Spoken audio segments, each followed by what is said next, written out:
Hello! How in the hell is it going?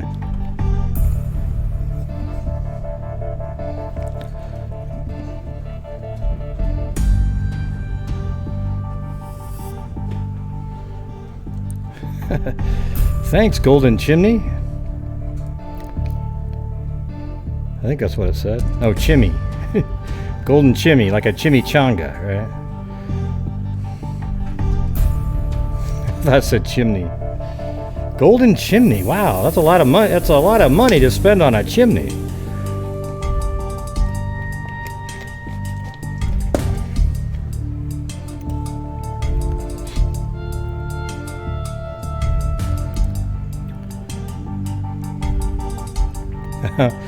Yeah, I mean, I don't know if it was a great show. It was just me with my head flying around in the air. That's about it.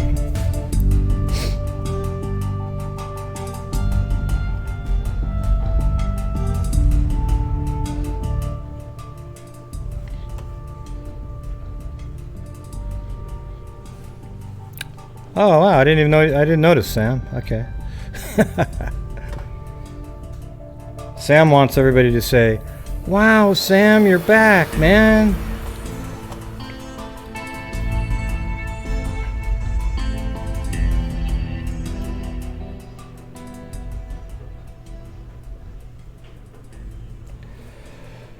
Yeah. All right, so I guess the first thing we need to do, since today is the 1st, we're gonna donate to a charity. Did we decide it was gonna be the Missing and Exploited Children website this time?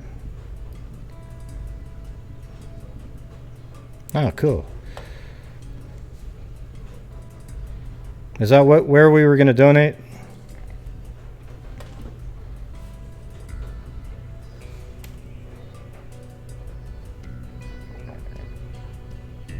Hello.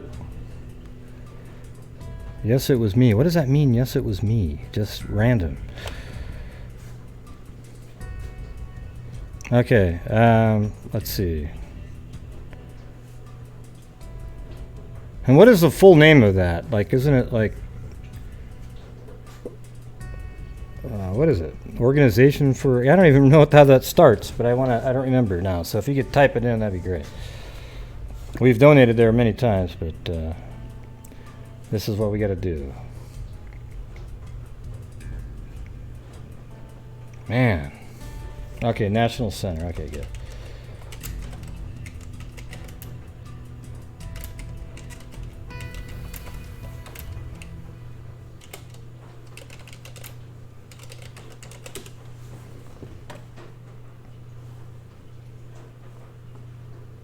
Oh, that's interesting. They have the girl from Portland on the front there. The one that we just covered the other day, where I fixed the coloration of the image there.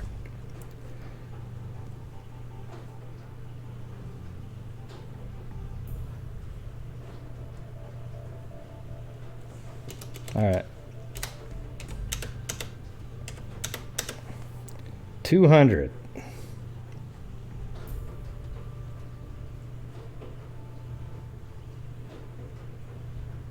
I have to go down here. I wonder if I can do I wonder if it lets me. I don't know if it lets me do PayPal though. So I'm gonna have to do this off to the side, and then I'll hold on a second.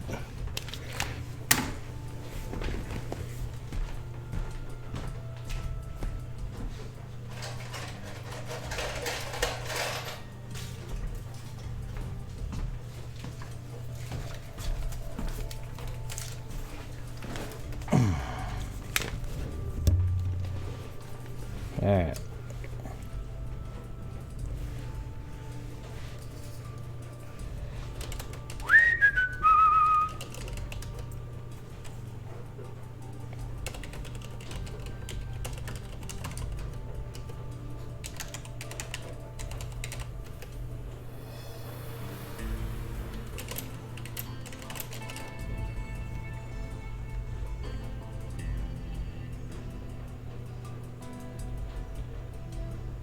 Okay.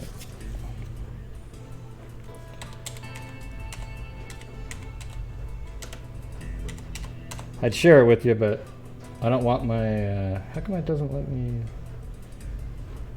let's see. Okay. Okay, now it works.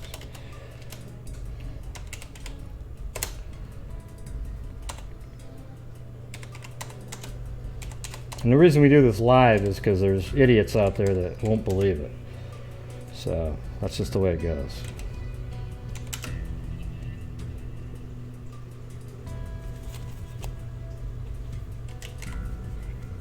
Although you can't see what I'm doing, you'll see the end result. All right.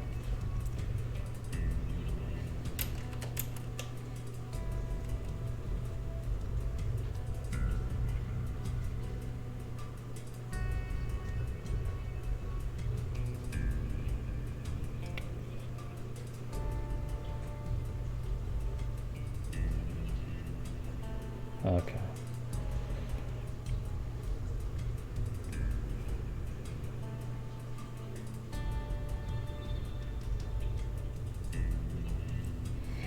All right. See there, made it through. All right. It went through. It was 206.40 because we paid for the processing fee too. All right. There you go. So there it is. Thank you for your donation. 206.40. And then there's the confirmation number, and I'm sure I'll get an email with the same thing. All right, there you go. The National Center for Missing and Exploited Children.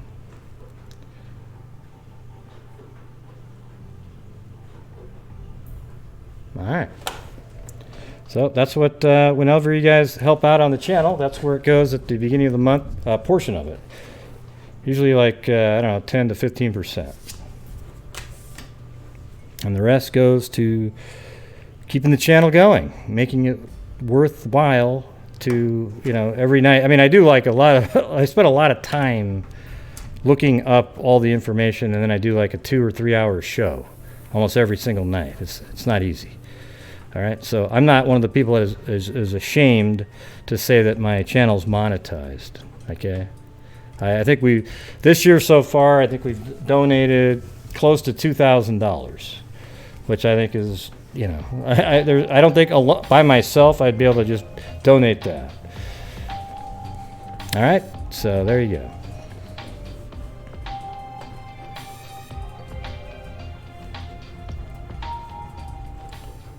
Thank you, Grey Hugging Face. Yeah, well, thank you guys, actually. All right, so here we go. I'm going to go to the first case on the docket, as it were. Let me see what. Hey, who won that Laker game, by the way? It looked like right at the end it was getting kind of close. I think the Mavs won. Man, that Luka Doncic, man, he's freaking awesome. Okay, so that couple that went missing they're from New Hampshire and they went missing in Texas, James and Michelle Butler. It turns out that was them. I mean, I think we all knew that, so this isn't really like startling breaking news or anything. You're kidding, so they... No way, really? How could the Lakers have won? Hold on a second. That doesn't make any sense. Oh, man, and now I'm going to have to go check. That doesn't make any sense to me. Wow, that's unreal. With 6 seconds to go, the Mavericks had a 2-point lead, and they were shooting free throws. So how in the hell did that happen? That's insane. Oh, man, that's wild. Oh, well. I just thought it was over. I just said ask her it. Man, poor Mavericks. I guess you need to... I wanted the Mavericks to win. I hate LeBron James. That was ridiculous, though. With 6.4 seconds to go, the Mavericks had the ball, and they got fouled, and they were up 2. And they were going to go to the free throw line. So then I go, okay, now I'm going to go on the air. So they must have missed one or something, and then the Lakers hit a 3 to tie it, or the guy missed both. Yeah, anyways.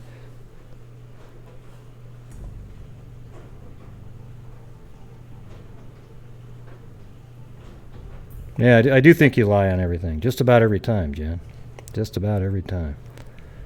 I really just, you said the Lakers won up there, right? Somebody said that anyway. Yeah. See, Jen B up there said Lakers won. Well, the game wasn't over yet. It's still got 4 minutes left. So I guess you did lie on that part, didn't you? Oh, well. Now, you won't be teaching me anything about basketball, Hoosier. I'm way better than you ever were. Guarantee it. All right? I don't care if you think, oh, wow, I'm from Indiana. I played for years. I was one of the guys that played in the parks. Okay? So good luck to you. You could probably kill me now because I'm 54 years old, right? But when I was about 25 to 30, forget it. All right? Nah, sorry about that, Hoosier. Go wear your mask somewhere else, all right? All right, so here we go. We're going to do a... this case right here is... it's just crazy because this couple right here, they parked... They're from New Hampshire. They're driving around the country in their RV because the guy's retired. And they were just driving around, and they do this little workforce program where in certain places they do some work to make money.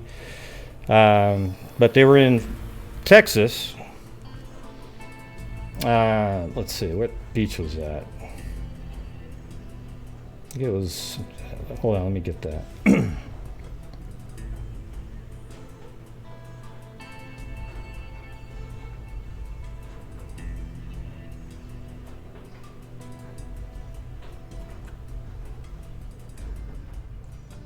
Now let's go to Texas. I bet you'll...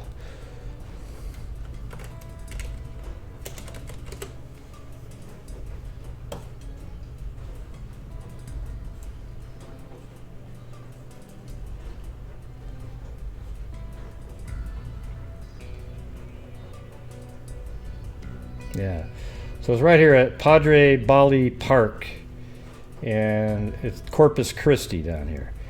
And apparently I don't know if they actually parked right here at this pier, because the family was saying that they were found right where their car was, which they were found down here in this place called The Bull, just in the dunes right here. So it's about 3 miles from that pier.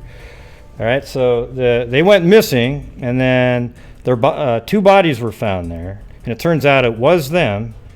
And they see on surveillance the pickup truck that tows their RV or camper, whatever the hell you want to call that thing. It was seen going into Mexico. So this is really bad right here. I just feel like it's almost cold right now, unless the Mexican government wants to help out, right? And how did it get into Mexico? I mean, they obviously, I don't know. It just seems like that would have been hard if somebody was really working the border correctly. So was there some kind of a insider on the border? Yeah.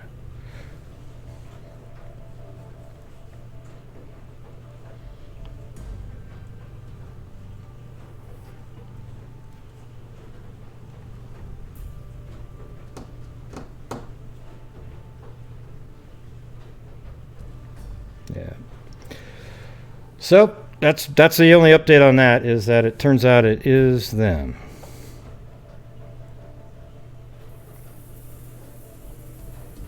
Yeah, that's right. They let you in easy, but they don't let you out that easy, right?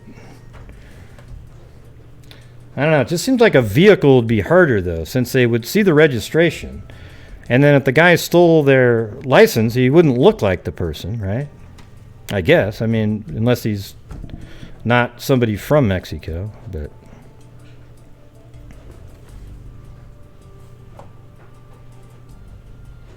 All right, that is the update on that one. Now we've got the Indiana woman found was strangled by a snake. Now, on other YouTube channels, this is a huge conspiracy, just one step down from the grassy knoll. Okay. All right. There was a sheriff in Indiana who owned a house, And then next door to his house, he owned another house, and that house was used to store, it had a lot of snakes in it, 140 snakes, and it seemed like this lady, it's hard to really know exactly what the lady's association with it was, but maybe she took care of all the snakes. Maybe, who knows at this point? Maybe there's more information on it right now. Who cares? Anyway, she was found dead by one of the snakes, and it strangled her to death. And that's what might happen when you have a 8-foot python around your neck on occasion. All right, because they're actually animals. They're not like a dog. Well, a pit bull might be like that, but they're not like just a regular dog or something like that, where it's not something they would just do. A snake might look at your head and go, "Wow, I'm going to squeeze it." The neck, so you can't breathe. Yeah.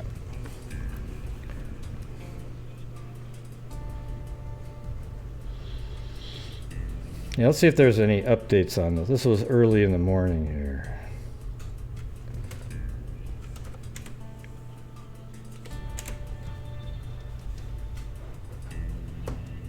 Let's see this one right here. So a lot of the international companies are picking this one up. Newspaper outlets, they love it. So Don Munson is the sheriff's name. He lived in this house right here. That's his address, 605 Dan Patch Drive. And then this house right here, there's no street view, so we can't absolutely verify it, but it sounds like it might be. And there's 2 trees right there, just like there are in the image. If you go to the, maybe you can't see it on that. Let's play this video. Forget it. The woman was discovered with snake wrapped around her neck in a home that was apparently set up to collect reptiles, according to officials. Indiana State Police said that authorities received a 911 call around 8:51 p.m. on Wednesday local time to an address in the town of Oxford, Indiana, for a woman who was found unresponsive with an 8-foot reticulated python wrapped around her neck.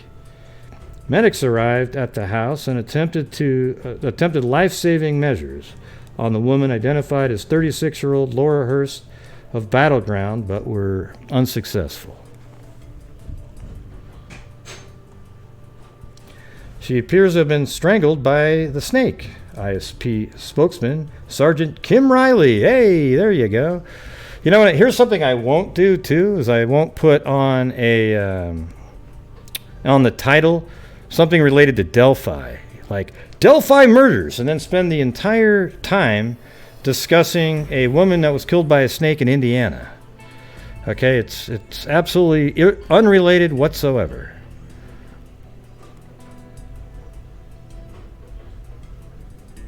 Right. Indiana State Police that there were 140 snakes found in the home, of which 20 belonged to Hurst. So the lady killed, 20 of them were hers.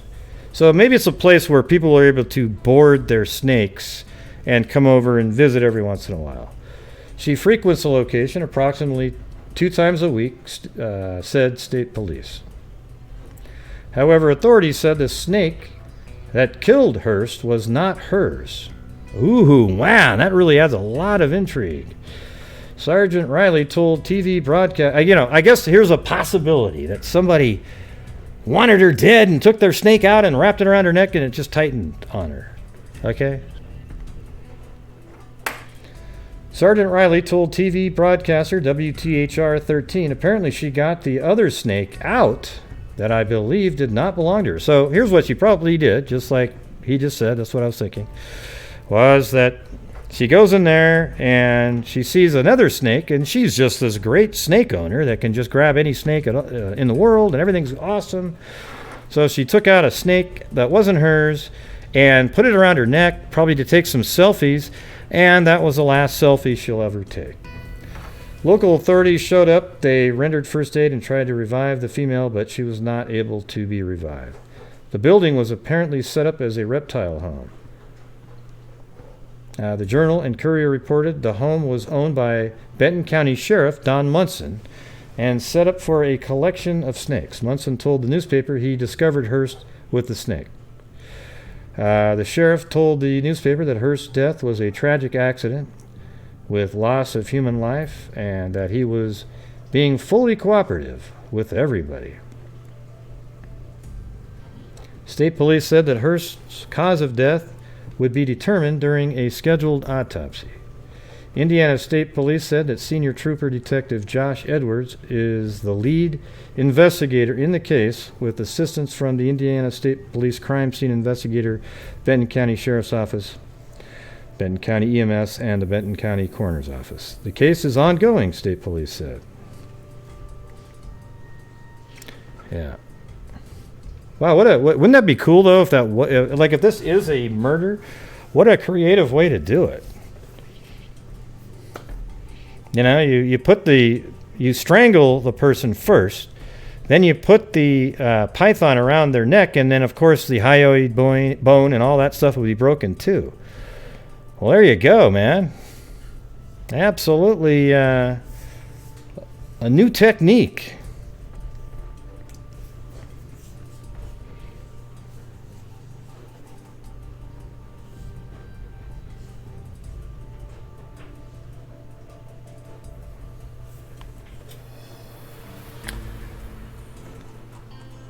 Yeah. All right. Well, I said what town, Hoosier, but you weren't paying attention. You were too into the other stuff you were talking about. I said what town it was, so you'll have to go figure that out on your own. All right. So we've got the this case covered now. I don't think it's I can't prove it for sure. But I don't know if there's some crazy, weird way that somebody murdered somebody. But at this point, it looks like a snake lover got out a snake that wasn't hers, and the snake choked her to death. All right? It strangled her, cut off her air supply, and she died. That's Darwin's theory right there.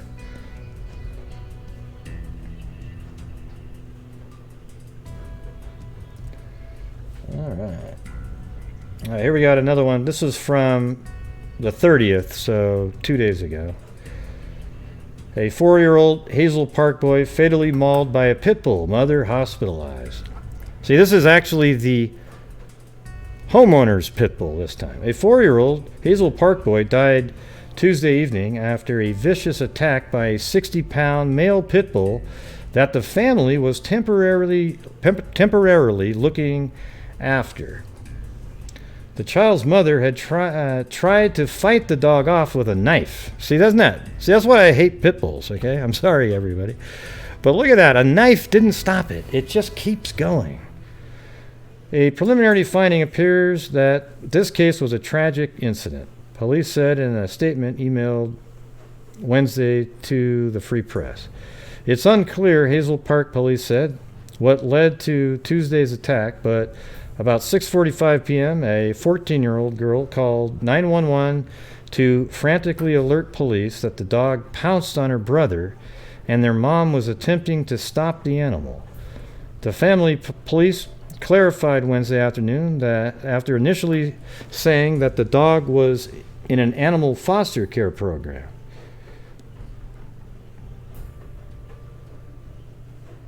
Yeah, and this came just 2 months after another. I wonder what the death toll now this year of pit bulls is. I bet it's over 30. Gray, you're so mean. Pit bulls are wonderful creatures. Oh. Just stupid. God. I remember reading the article. I know that people have them and they love them, but I think it's irresponsible to get a pit bull if you have a small child at the house. Okay? I've said that 1,000 times on the show. You should actually get put in jail for negligence, for having a 60-pound pit bull around a child. Now, the pit bull owners who have one that never attacked their kid will say, oh, you don't know what the hell you're talking about. You're naive. Okay? No, I'm not. I get it. You know, it's a small percentage of them. But the thing is every single time one of these pit bulls kills a little kid or even an adult, what does the owner say, everybody? They say, wow, it's never been like that before.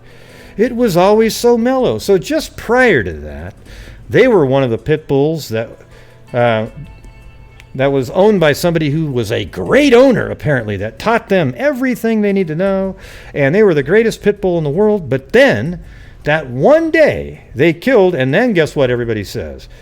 By the other pit bull owners. Oh, well, that person just didn't know how to train theirs. Oh, I see. I get it.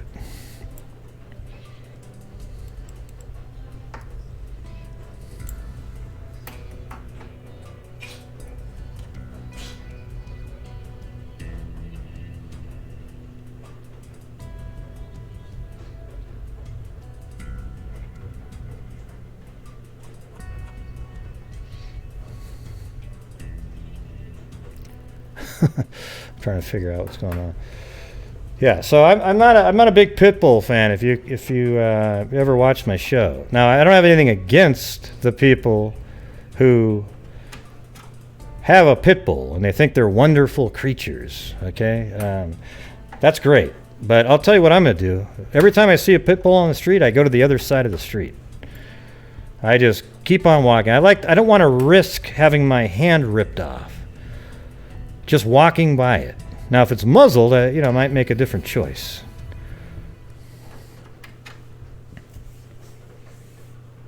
Yeah, see, that's what I'm saying. See what Bihad says right there? No, it isn't. See, what Bihad just said is the classic, what I just explained to everybody here. That's absolutely wrong, what you just said. Okay, it doesn't depend on how you raise them. Okay? There's a million other people that raise theirs just fine, and then one day they just snap and kill somebody. And they always go, wow, it was so nice. So I'm glad you've gotten lucky and that yours was good. It has nothing to do with what you were doing, though. Training can make it less likely, okay? That's the thing. Training can make it less likely. But at any moment, a pit bull can just snap like that. That's just the way it is. And I don't really care. You can't convince me otherwise. It will not make any difference.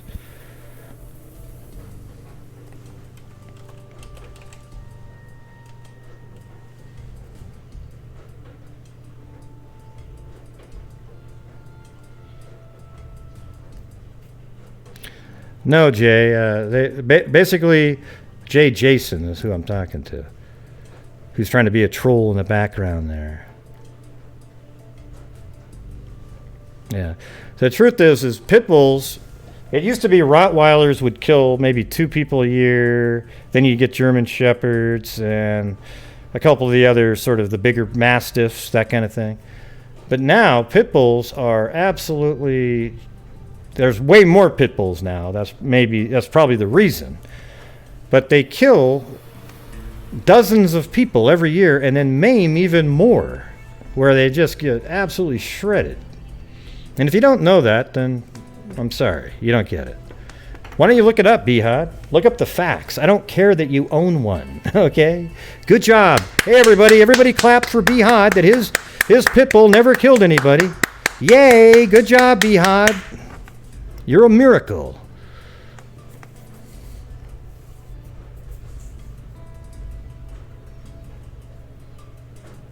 Oh, God, you're a breeder. You never had one snap. Ah, what an idiot. Okay, I'm gonna switch stories now, but I just want to bring that one up. Another sad tale of I would ban pit bulls in the United States, okay? And they've done that in England already, so let's do it over here. I think they are absolutely ridiculous breed of dog. Now, yes, there are some that their whole lives, they were great, never bit anybody. But if you have dozens of I want to call them murders, deaths a year by an animal like that, why allow them?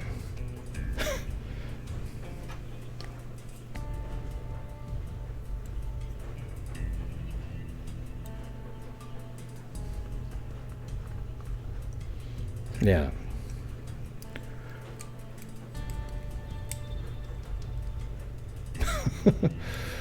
Yeah, I mean, it's just crazy.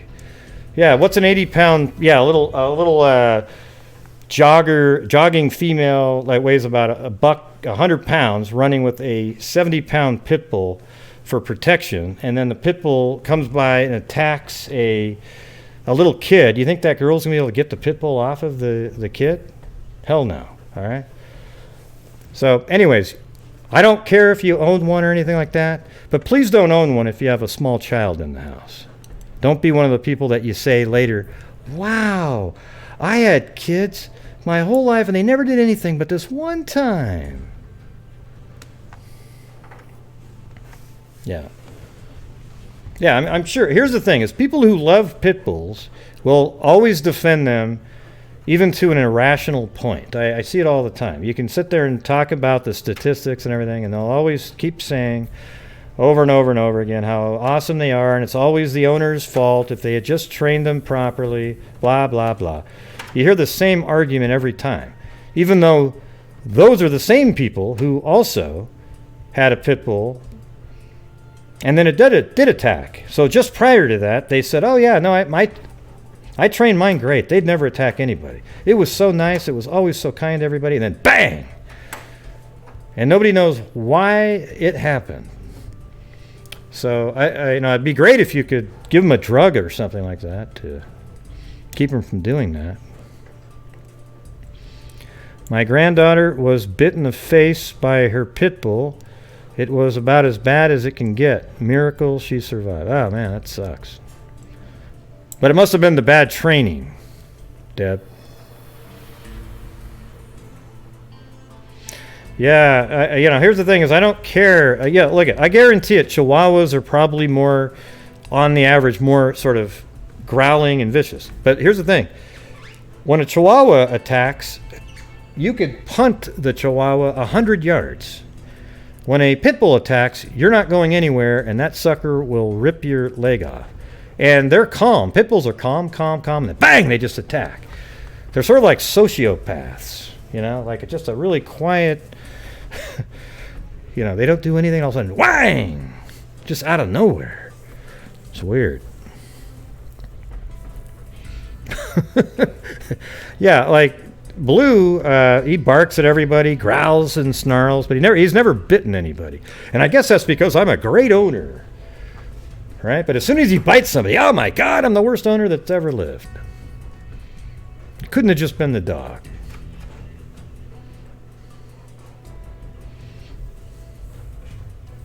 Yeah.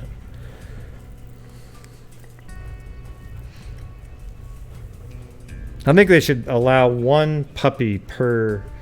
Well, I guess you couldn't really do that, but there's way too many pit bulls out there right now. Does everybody agree with that, at least? That there's way too many of them? It used to be they were kind of rare. Now you got the pit bulls, the pit bull mixes, you get them all. You walk down the street and about 10 of them have pit bulls. It's like, what the heck? You go to a dog park and you're just wondering if your dog's going to be food. That's a joke right there. I know they wouldn't eat it, okay?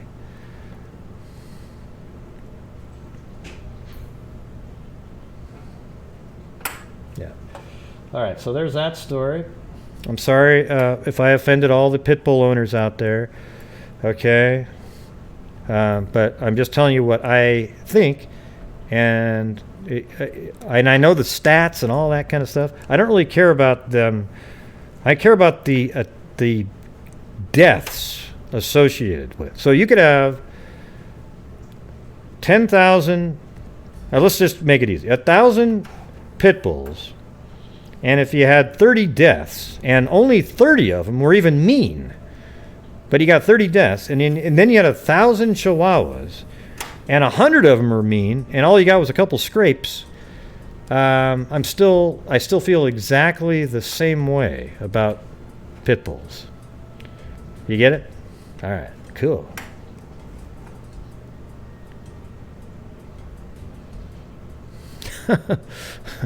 Snowflakes? What makes me a snowflake? I'm telling you what I think. If I was a snowflake, I wouldn't tell you what I thought. Be hot. Yeah, a snowflake would be like, oh, wow, oh, jeez, oh. You know what I think? I think a lot of times people get pit bulls, especially guys. You know, not all of them, but they get pit bulls for a specific reason. You know? See, I'm okay having little tiny dogs. You know, I'm secure with myself. You know what I mean? I don't know. Green bean? What do you mean?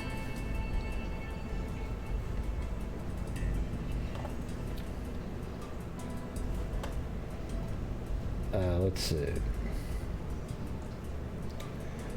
Well, you guys remember the Aniah Blanchard case right here? Yeah, you don't have to time out, be hot or anything.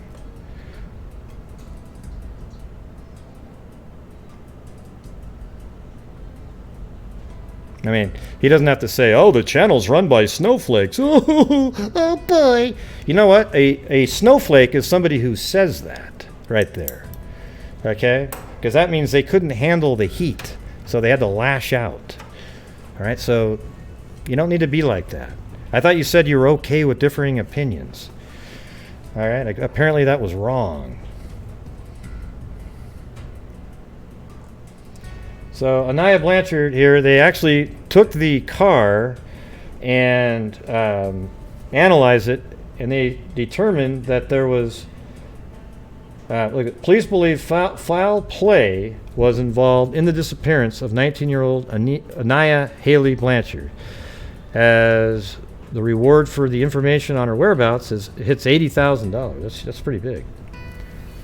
So apparently inside the vehicle there was forensic evidence that makes it police believe that, let me get the full wording that they had there. Wow, we keep getting these girls pop up on the screen here. What's going on with that?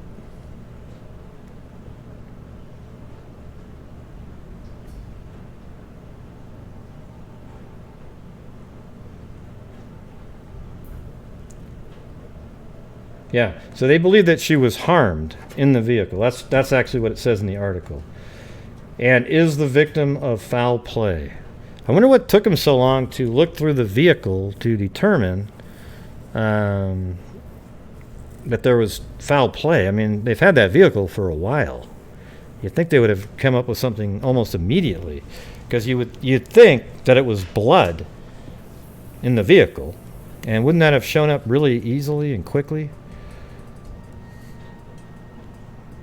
Hey, thanks, Melissa. Thanks for supporting the channel.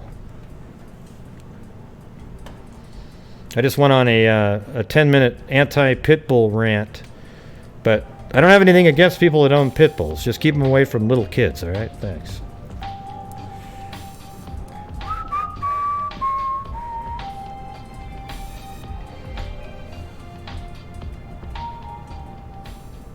Hey Gray, I'm late lol, but I'm here and I loved your Halloween show. Let's see. Yeah, so I don't know if there's anything new out there. I know that they were looking into the possible person she was supposed to meet up with from a dating app that night. They know that there's foul play in the vehicle, so it's not looking good at this point. And you sort of wonder how she got the damage on the vehicle. Like right there, look at that. That's pretty extensive damage right there. Like definitely a swipe of the vehicle. Now, was that done to get her out of the car, or did something happen in the vehicle that caused that? And then, you know, you sort of wonder if she picked somebody up with her vehicle, then that person tried to attack her, then they swerved over, then maybe he took her out of the vehicle and killed her. I mean, I'm just throwing this out there. I'm sorry to get so... Killed her, then he gets back in the vehicle later and drives it back to that apartment complex where he parked it, and it wasn't found there for a few days anyways, right? I don't know. It's strange, that sideswipe, because remember when she was seen on surveillance footage? No, Behad. They put you on timeout because you said the channel was run by snowflakes, and I'm anything but a snowflake. If you watch the channel, okay? I don't agree with you on this one, so don't act like a snowflake yourself, all right? Because that's what you were doing when you said that comment. You were being all defensive and whiny about me saying what I was saying about the pit bulls, all right? All right, good. Yeah, so there was a surveillance footage in the store, and then right after that, she got in her vehicle and literally drove away. Well, the thing is, we don't know if she was driving that vehicle, but her car pulls away, and there's no damage to it when it pulls away. So there you go.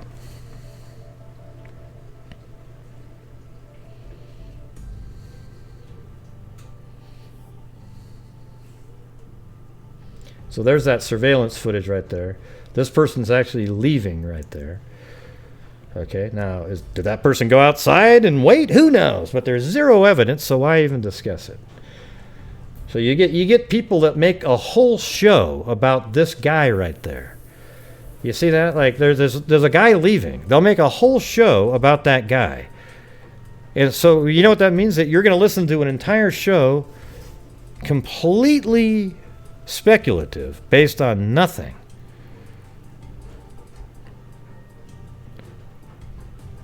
Right, well, you said the channel was ran by. I'm the one that runs it, Behad. So yes, that would be directed towards me. And don't tell me to calm down. I'll be exactly the way I want to be when I'm on my show, because it's my show. You know what I mean? So thank you.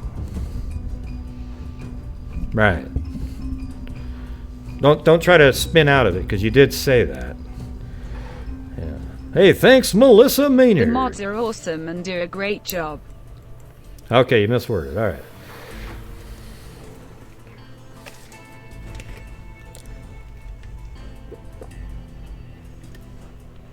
Yeah, I mean, we seem to most of the time we get along there, Behad. You know, I usually do piss off a few people when I bring up the Pitbull conversation. But it seems like we've had 3 deaths this year that I've seen. There's a hell of a lot more than ones that I've seen.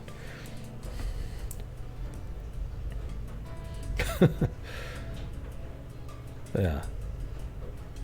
All right. So I don't have all the sort of the inside, who said what, gossipy stuff on this case. All I know is that she, you know, I think it was after midnight. No, so 12:30 a.m. she was in a store over there. I think I have the location too. Let me get this one. Hey, thanks, Mirabuka Love. I haven't seen your name before. All right.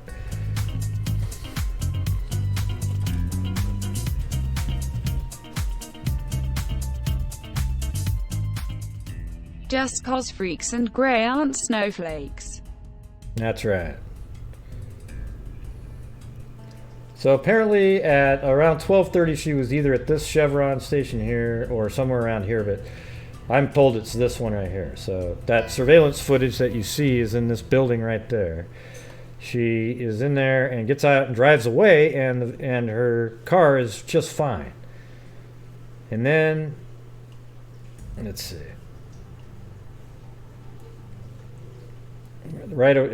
The car ends up being found way over here near Montgomery, Alabama, in this apartment complex over here. This is a old, like I don't know, I wouldn't call it a retirement home, or maybe that's what it's called, but right there, assisted living. So this is an apartment complex right there, and they gave the address of 6100 Boardwalk Boulevard. It's block, not Blayock, but yeah. So 6100 pin was right in here, so it was probably this apartment complex. There's no street view, so I'm unable to go drive around in there, but I mean, I could go right here and glance in there, but that's it. There's no way to determine exactly where her car was parked. But that seems like a good place to sort of dump a vehicle, right? Way out. I wouldn't be surprised at all if it was parked way back in here. And then they found it. And apparently inside the vehicle there was blood. I'm going to say that there was blood in there, and that she was harmed, and they suspect foul play. And then you notice that the vehicle is now damaged in that footage. We have no idea how it got damaged or anything. Yeah, and then her dad is a UFC fighter. Yeah. And the UFC actually donated $25,000. So it's up to $80,000. That's pretty big. But I got to be honest with you guys. I've never seen a case where the reward money did anything. Recently. Does anybody remember a case where they go, oh my God, the case was solved because somebody got the reward? It just doesn't seem like it. Oh, it's at 105 now? Wow. It's just soaring up there. It's a little bit, it's like, what was the name of that? What was the one case? God, now I can't remember her name. The jogger. Just say her first name and I'll remember it. All of a sudden, it's just not popping. No, not Jamie. Tibbetts. So, even though Audra said Tibetta, I knew she meant Tibbetts. All you had to give me was some clue. Yeah, so it's a little bit like Molly Tibbetts.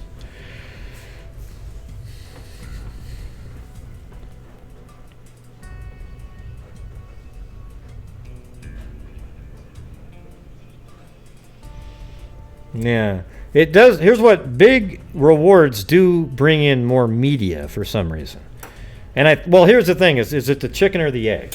It seems like certain cases, because of media exposure, get way more in reward funds.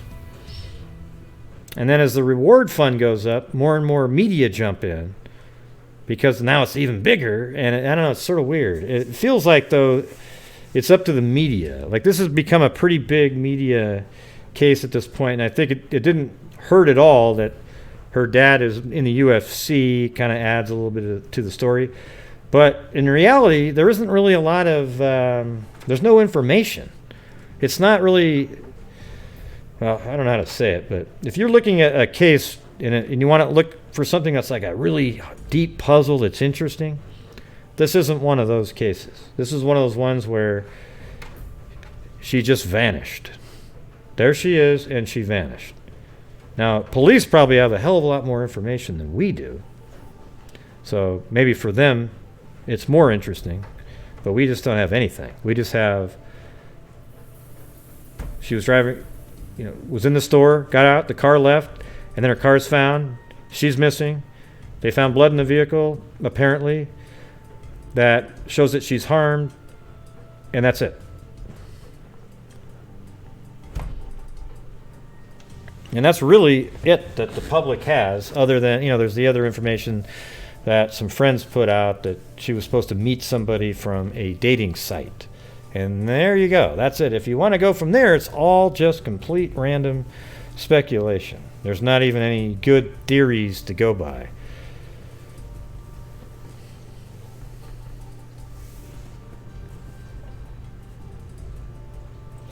All right, I'm switching to a different one now. So the jury was selected in the Patrick Frazee case, and they actually had opening statements. And it's not televised. Isn't that just really sad in a way? Like, we're never going to get to see this information. It was such a big case. This was one of the bigger ones that was out there. So I'll just read through what they have right here for the opening statements. Let's see.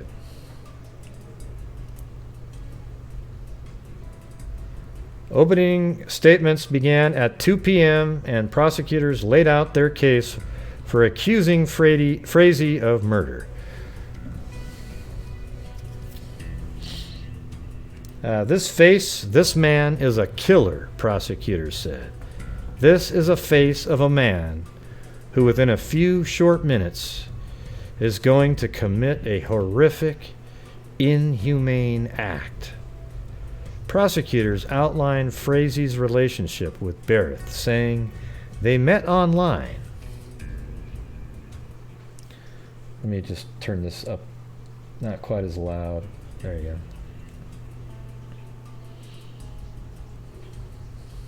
Wow. Prosecutors outlined Frazee's relationship with Barrett, saying they met online and that Barrett moved to Colorado to be with Frazee. Over time, their relationship deteriorated, and Frazee attempted to poison everyone against Kelsey. According to prosecutors, Frazee would tell friends that Barrett was a bad mother and that she abused the couple's daughter. Nothing has been presented at this point to substantiate those claims. Yeah, see, he's just a psycho.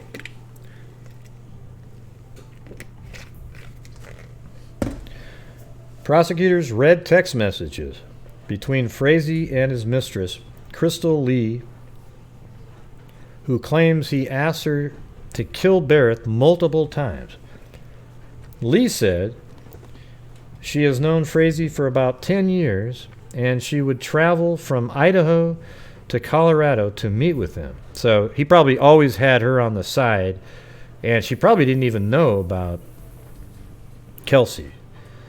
She was married to another man, but had an affair with Frazee over 8 years before divorcing him. Prosecutors said Frazee manipulated Lee into thinking Barrett was a bad parent, and he told Lee an innocent is going to be harmed unless they did something. In September 2018, Frazee recommended that Lee poison a coffee drink for Barrett. Lee said she didn't add anything to the drink, but she introduced herself and offered it to Barrett.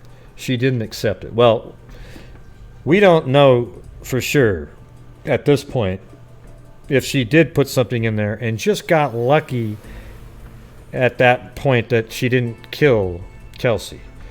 Okay, she did back down on other occasions, so what she's saying could be true, but, you know, it's very, you know, it...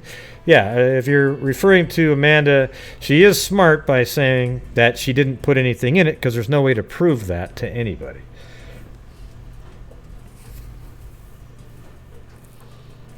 Amanda Belg. How's it going, Amanda? Frazee was reportedly upset with Lee for not going through with the poisoning and offered her 2 more chances to kill Barrett in October 2018, according to prosecutors. Hey, thanks, Melissa Maynard. You're so nice. Thank you. I don't know if it's reading anything, but it says, just because I love you in blue and the freaks. Yeah. Okay, so Frazee was reportedly upset with Lee. Oh, it does do it. Okay, I'll let it read it. Here we go.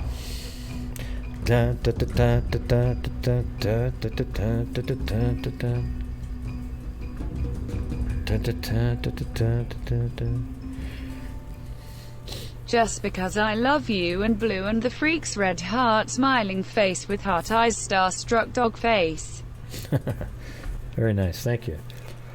Frazee was reportedly upset with Lee for not going through with the poisoning, you know, the one that she said, oh, I didn't put the poison in the drink, and offered her 2 more chances. Wow, you're so kind, Patrick.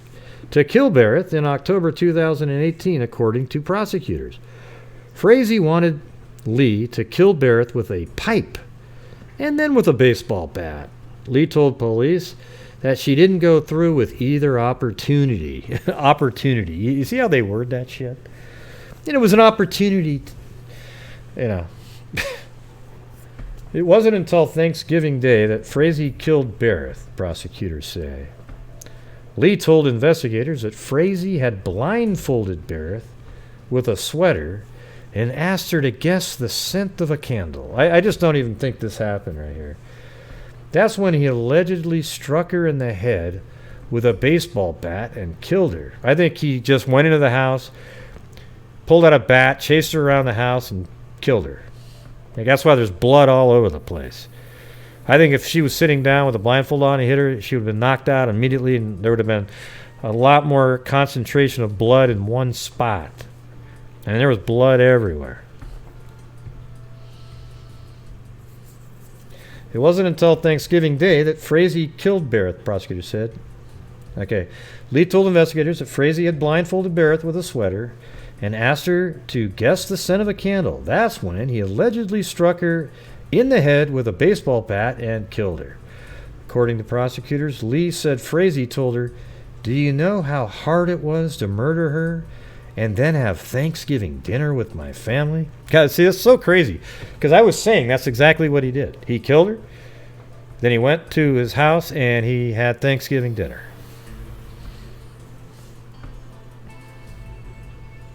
I mean, we were pretty accurate in here. But there was just some stuff that there's no way you would actually get to know. Some of the stuff was pretty crazy. Like putting her in a box and burning her. Jeez. It wasn't until Thanksgiving Day that Frazee killed... we already went there. So Frazee was seen on surveillance video leaving Barrett's Woodland Park townhome around the time that Barrett was reportedly last seen, said the district attorney. Now, prosecutors then showed text messages and call logs between Frazee's phone and Barrett's phone later that afternoon into the night. On Thanksgiving, Frazee called Lee and said she had a mess to clean up. And she's had to, he said to come to prepared. Wow, that's kind of weird. And he said to come prepared. Phone records track Lee going to Florissant and Woodland Park. The prosecution says Lee told investigators that she helped clean up a bloody crime scene at Barrett's townhome, but she said she intentionally left a spot of blood for police to find. Oh, come on. I don't know about that. Because here's the thing is you didn't know he was going to go back there. Why didn't you just not clean up at all? You think he was going to go back there and check on your... I mean, maybe... I just don't think he would have ever gone back there to be on surveillance yet again. Sounds a little bit like your coffee comment.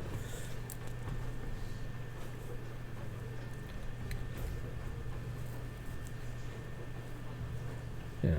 Lee showed investigators a burned dirt spot at a property in Nash Ranch where she says Frazee took Barrett's body and burned it in a black tote. Investigators said they dug through the burn spot and found a tooth fragment. Oh, that's interesting. Okay.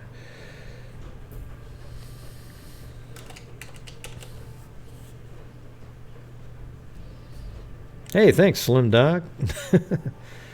Hey, get started for next month's donation. Thanks.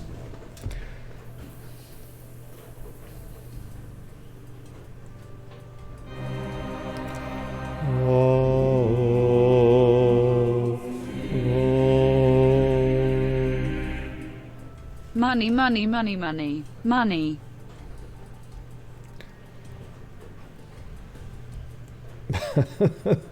Money, money, money, money, money. So this is the Nash Ranch, I believe, right here. So somewhere on here, he burned her body in a tote. And then apparently there was a tooth found in there. Oh, and this is where we were talking about, we had a caller call in thinking what a great place it would be to hide a body underneath the ground of a cow feeder. Wasn't too bad of an idea, but yeah, I don't know. Anyway, so apparently her body was burned here in a tote so completely that they only found a tooth at some point. But apparently they did find a tooth. Investigators said they dug through the burn spot and found a tooth fragment. The prosecution said Barrett's death was calculated. When Frazee's defense began opening statements, they largely called Lee's credibility into question. Frazee's defense attorney said Lee didn't voluntarily come forward after Barrett's reported disappearance, and that investigators had to track her down after seeing phone calls with Frazee. The defense said Lee hired an attorney shortly after being contacted by police and she cut a deal with prosecution to spend no time in jail. They pointed out that Lee had lied to her family, friends, and investigators in the case. Ashley Porter, one of Frazee's defense attorneys, said no murder weapon has been found. Barrett's body, so this is their side, what they're saying there.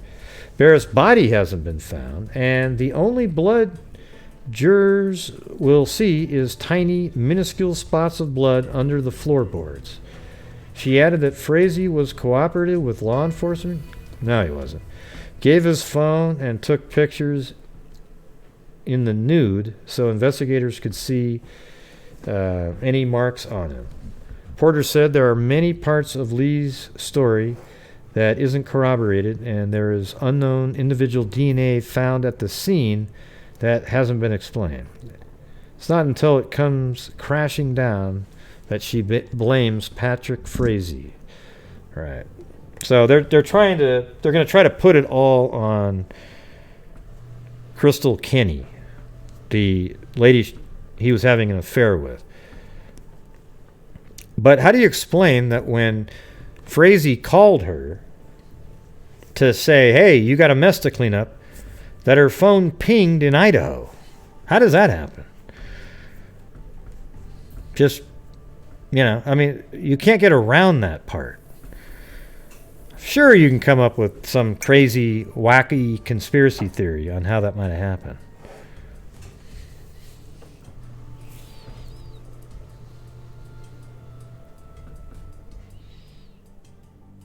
Yeah, I thought there was blood all over the place, like in the bathroom. They found blood, and the defense is just going to say what they want to say. We'll see what happens later. Starting Monday, prosecutors and defense lawyers started whittling down hundreds of potential jurors. So obviously they got that all figured out. All right, well, I guess justice is on its way. Yes. That would be great, Melissa.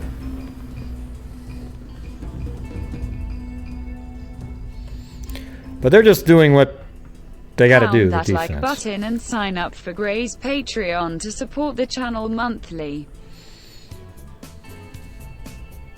Thanks, Melissa.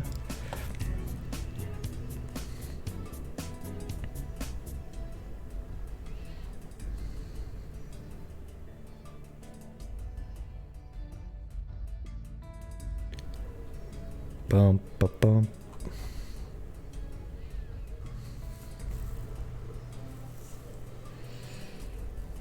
Yeah. Just go with what you know is facts. And if you do the conspiracy stuff, yeah, it's sort of interesting to talk about, but I don't do that on my show because I'm trying to make it a show where you're going to hear what's most likely the scenario based on the actual facts given, not the, wow, so it's her tooth there. How do we know somebody didn't drive the tooth out, throw it there, but her body's somewhere else? And whose tooth is that anyways? Have they done any, I don't know.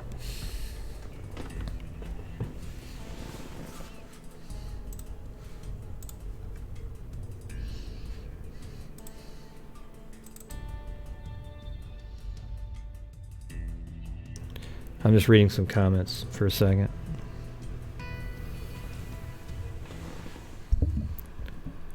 Oh yeah, Melissa Maynard. That's right. I was gonna make her. That's so funny. There you go. Yeah, I was gonna make Melissa a moderator the other day, but she didn't come on, so I didn't see it.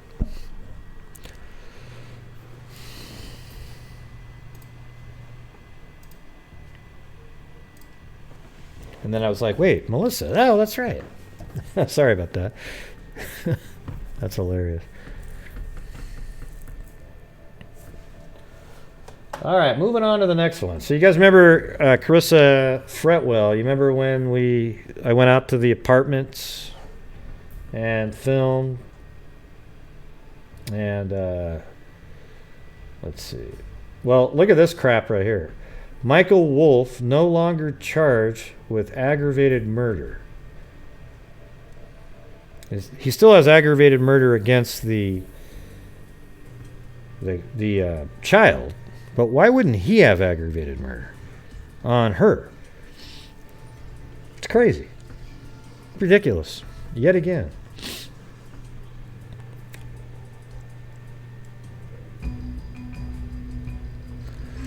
Yeah, I remember I went to the apartment and there was... they still had the fingerprint stuff on the door. You know, the dust that they put on there. Great show, Gray. Thanks, Raquel! And then... oh, I can't say the rest. All right.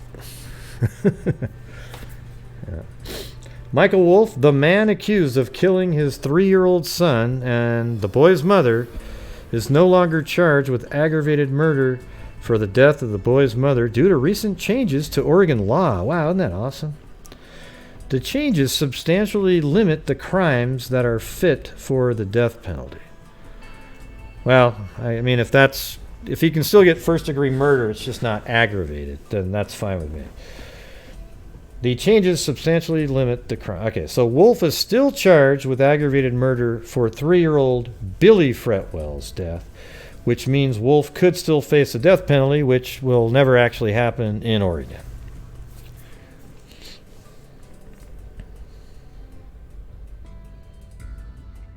Yeah, I already talked about his sentence. Yeah, the guy in Australia, you know, the guy that rapper, I can't effing rap. So I say effing this and effing that. That rapper, the guy that killed the Palestinian exchange student. Well, he got 36 years in prison. That's it. I mean, that's ridiculous. He should have been in there for life, forever. You know, 36 years doesn't even mean 36 years, though, right? And how old was he? 22 or whatever? I mean, he'll be out and be able to live some life out there. It's ridiculous. Okay, so anyways, yeah, he just got 36 years. So I guess Australia's going soft too. He wasn't mentally ill. Here's the reality of it. There's just killers out there. People who don't care. You know? If he can rap, man, he could effing this and effing that. Hey, I can't rap, so I say effing this and effing that. Okay? Because he sucked. But he did rap, you know, he was able to put a couple beats out. All right? So the thing is I think the mentally ill thing's overused all the time. In fact, after I get done going through this one here, I'm going to go over a case that I found last night after Halloween, if you can believe it. It was nuts. I was just looking on the old newspapers.com and found a crazy one. It's more recent, though, than the... oh, hell, I can't remember it. Just a second. It's more recent than Walter Hibbard. Okay? Definitely more recent than that one. Yeah, I mean, if you're mentally ill and you kill like that, you should just be executed. You know, as long as there's 100% proof that you did it. That's it. The thing is about the death penalty, I've said a million times, is we shouldn't even have the death penalty if there's ever a chance that innocent people get murdered. Basically, it is murder at that point. If innocent people get executed, then we shouldn't have it. You should only execute people that there is no chance that they didn't do it.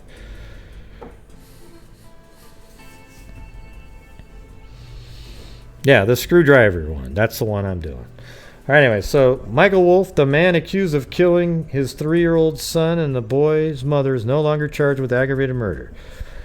Senate Bill 1013 amended Oregon 163095 to say murdering 2 or more people in the same criminal episode is only considered aggravated murder if it is premeditated and committed with the intent to intimidate, injure, or coerce a civilian population Influence the Well, of course it was premeditated, you idiot.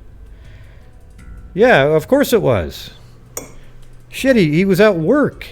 And he signed out when he shouldn't have signed out. And then he drove over to her house. And then he comes back to work. And it was 100% premeditated. Wow. What a joke. To read the full amendments to Senate Bill 1013, which explains what constitutes aggravated murder. Okay, let's see. What constitutes I'm not going to read that.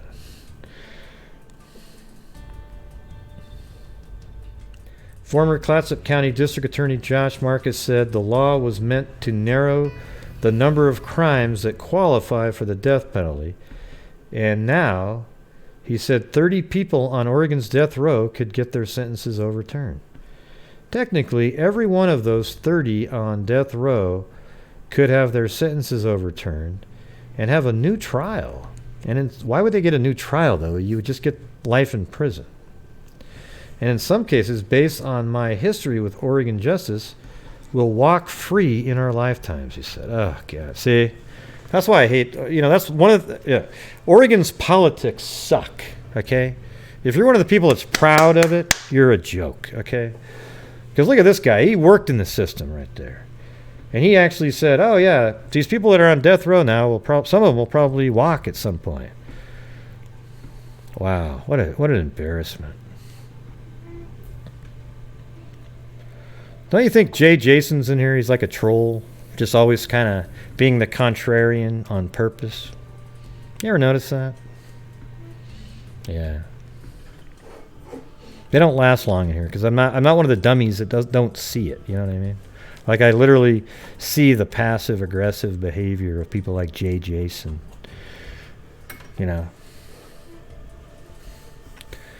Notification bells haven't been working on YouTube for me. I don't know what's wrong with them. Investigators say Wolfe was the only person with anything to gain from their disappearance and death.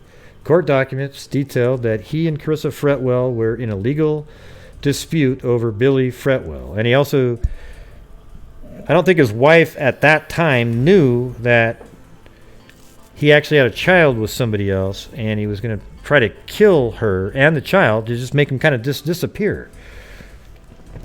But he did it way too late. It was after, as far as if you're going to be a criminal, you don't do it after you've already had a paternity test and told to pay $900 a month.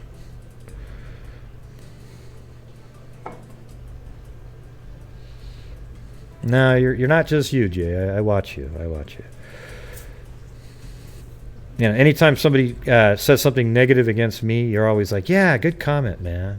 So I see what you're doing. So it doesn't really fool me. I don't, people say negative things all the time, but you're just a little passive aggressive type that sits there and, I see it. Don't worry about that. Who hate true crime, Amy? No, I just see your comments pop up on the screen, idiot. Yeah. Because you got that dumbass, your little green Jay Jason. Like that's a real name. Hey, listen, do you got, what are you guys talking about right there where it says, why do they hate true crime? Oh, you mean YouTube? I don't know. Yeah, I don't know. They shouldn't, though, right? I mean, YouTube should be all over true crime. But they aren't. They're idiots.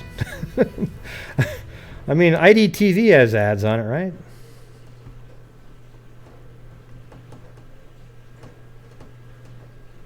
Really? God, that's crazy, J-Hod. B-Hod. Jay just popped up below you again. Doing his little passive-aggressive crap again. Yeah, they should want the advertising dollars. Well, they should be ad-friendly, though. Why? Mine should be, because I just put out the facts in the cases, right? And I'm not sitting here coming up with some weird, fake conspiracy theories and all that stuff. The problem is all these other guys drug the rest of us down. That's the problem. People like Minivan, You know, all of them. They just go. And the thing, you know what's really crazy? I don't know if you guys watched Minibus, a video that he made today. He was talking about the snake thing, and he put it in the title. He put Delphi murders, and then he talked about the snake killing the lady. And it's like, what did that have to do with anything? It had nothing to do with Delphi, but he put Delphi murders in there because he knows he gets a lot more views when people watch, you know, when you put Delphi murders in there. So it had nothing to do with it. It's crazy.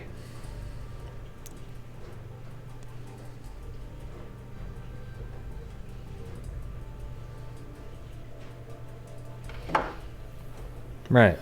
So he puts that in there, and then he disparages Kim Riley. He disparages the Indiana State Police over and over again. And yet they gave him interviews on his channel. And you know why? Because he doesn't say, "Hi, this is Minivan from YouTube." He goes by his real name and pretends he's an investigative reporter. So they give him an interview. Then he takes that interview and puts it on his actual channel. And then it just rails into him every chance he gets. I think it's disgusting. They just don't know. Or I mean, I don't know if they're not paying attention or what's going on, but it's wild. Yeah. Yeah, I met Riley at CrimeCon. He seemed like a pretty cool guy. He's pretty tall. He's like, I think he's like 6'4", it seemed like. I don't know.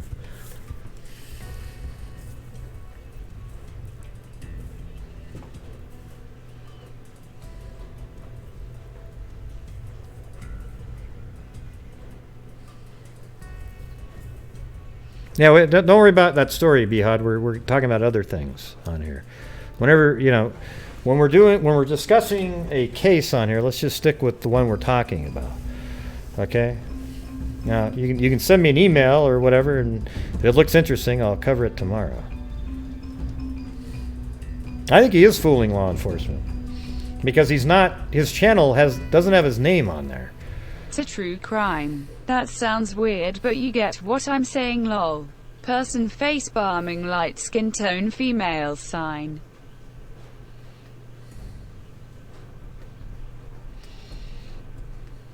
Well, thanks, Kristen Cure, but it's usually in the description of my video that the link's on there too. Yeah, thanks, Amy. I don't know how you say it. Stegman? Did I say that right? True crime. That sounds weird, but you get what I'm saying. Yeah. Like, true crime to me makes sense because I try to, like, this is a real crime and let's talk about it in the real way by putting out the facts in the case. But makes sense to me. Yeah, I guarantee it, he's tricking somebody.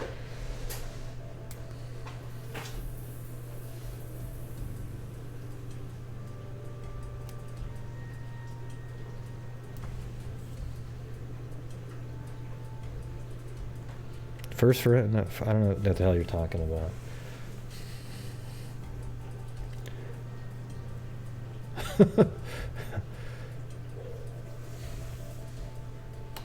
Yeah, just send me an email with it. My email's in the description of the video. So Carissa and Billy Fretwell were found dead on Saturday, June 15th. The mother and son were found dead about 10 miles from the city of Yamhill. The Oregon State Medical Examiner said Carissa died from a single gunshot wound to the head, and Billy's cause and manner of death has yet to be determined. Probably strangled then. Officials believe they had been dead for nearly a month before they were found. Or it could have been that he's really small and he decomposed quicker, but if he was shot in the head, you'd see a bullet hole in the skull. Investigators say Wolfe was the only person with anything to gain from their disappearance and death. Court documents detailed that he and Carissa Fretwell were in a legal dispute over Billy Fretwell. Records show that Wolfe was ordered to pay more than a quarter of his monthly salary towards child support. And there you go.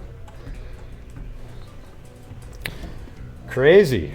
So one of these days we'll go back over that whole thing. Remember when we went over that affidavit? It'd be kind of interesting to do that again, maybe when it gets closer to a trial of some sort.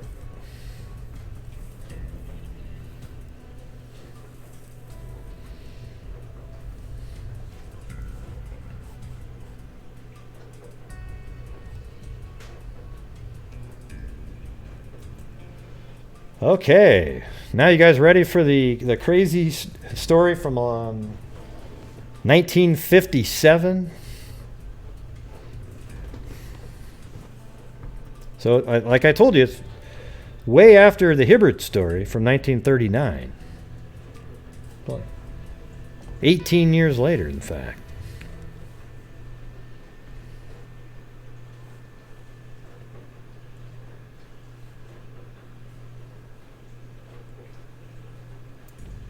Now you can hear my dishwasher going.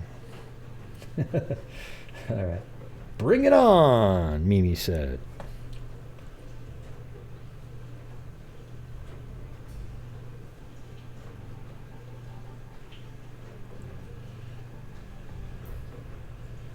Okay, this is the. It actually started off a case on a little girl named Brenda Jean Doucette. Okay.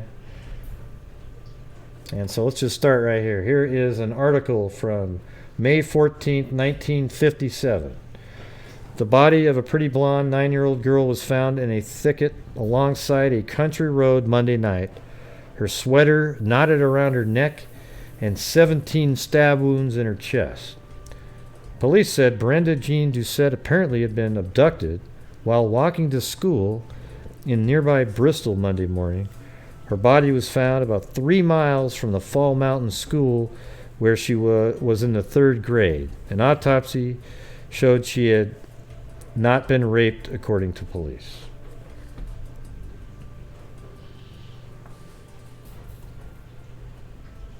Let me get to that. I've got it mapped out.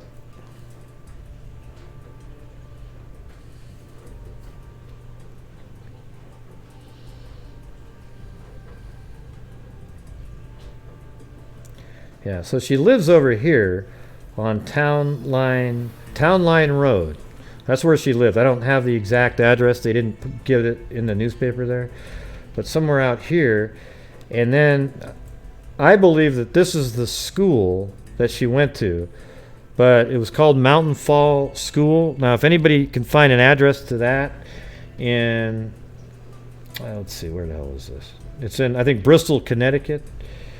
If this isn't it, let me know, but it makes sense to me because it says in one of the articles that she walked down Town Line Road and then on Allen Road and then was going to pick up a friend, and I bet you the friend lived in this area here, and then they would walk together to a school, and I can't find anything that even remotely looks like a school. I guess, what's this thing? That's Southside School. I guess that could be it too. This is a high school there, but, could be that one. So maybe it's the South Side School there. So I can put another pin there just in case. Who knows? I didn't see that yesterday, but South Side School. All right.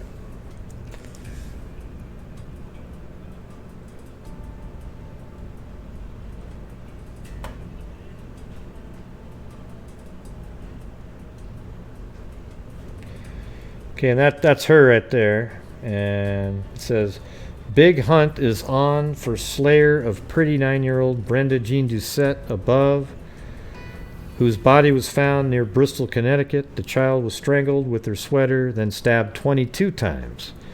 She was missed by her parents when she did not return home from school at the usual time. So this is 1957.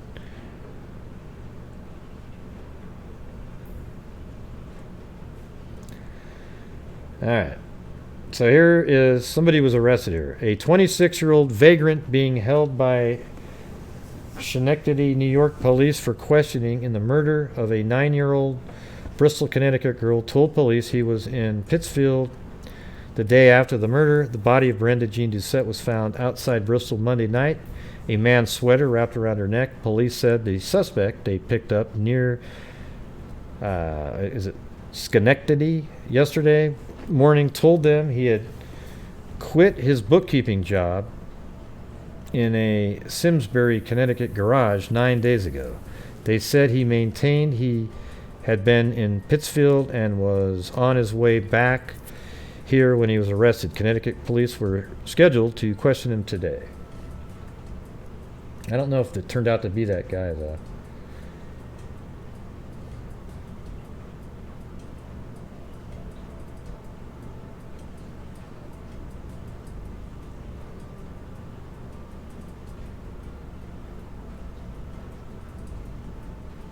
Okay, that's 1959. Yeah, so there's an individual named George Davies, and he ended up being the killer. All right. Now I found an article much later than that, and actually it's way easier to read on newspaper.com. So I'm going to go find it because it's basically the whole page. It goes through the entire thing, and it's nuts what happened to her. So let's see, Brenda Jean Doucette, and then I'm going to put 1960.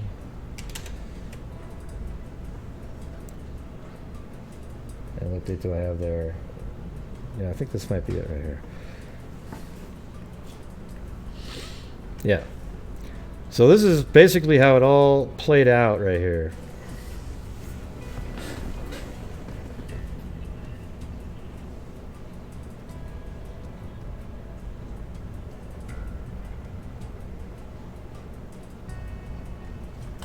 I'm looking at these other articles there, but here it goes. This story opens with an unemployed man glancing idly over the situation, wanted advertisements in the class. See, this guy actually did a classified ad to do another killing. Can you believe that shit? I mean, this is way back then. I thought that was sort of a newer thing, but check this out. It had nothing to do with the killing of her, though. But he killed somebody else. So listen to this. He didn't want to hire anybody. He had other plans, and he found just what he was looking for. So he put an ad in the paper. He was looking for a French girl, desires light housekeeping by day, or mother's helper. He read, then he noted the girl's telephone number and address. The next morning, Gaten Bovin left a note for her mother, Miss Joseph E. Bovin, saying that her advertisement had been answered and she was going to see what about the new job. So she put that in the newspaper, and then he contacted her. When 17-year-old Gaten failed to come home or to telephone her parents, her parents called Waterbury police. The officers who came to investigate sought to calm their fears by telling them that their pretty daughter probably had run away with a sweetheart. And that just sort of disappeared. I mean, they just had no answers. Just 4 days later, Monday 13th, 1957, Mrs. Virginia Doucette of Bristol, Connecticut, helped her 9-year-old daughter, Brenda Jane, get ready for school. BJ, that's what she goes by, Brenda Jane, but she goes by BJ, as the Doucettes called her, left her home on Town Line Road outside Bristol at 8:15. She wore an orange flowered blouse and skirt and carried a green sleeveless sweater her grandmother had knitted for her. On her 20-minute walk to Mountain Falls School, she turned onto Allentown Road. So that's why it makes sense to me what I put on the map here. So here we go.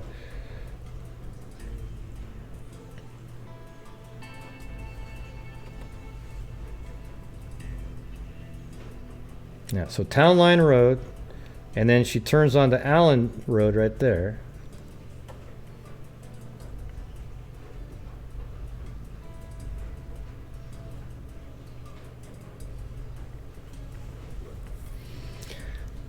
So let's see. On her 20-minute walk to Mountain Falls School, she turned into Allentown Road and headed for the home of Judy Petroza, a classmate in 3rd grade.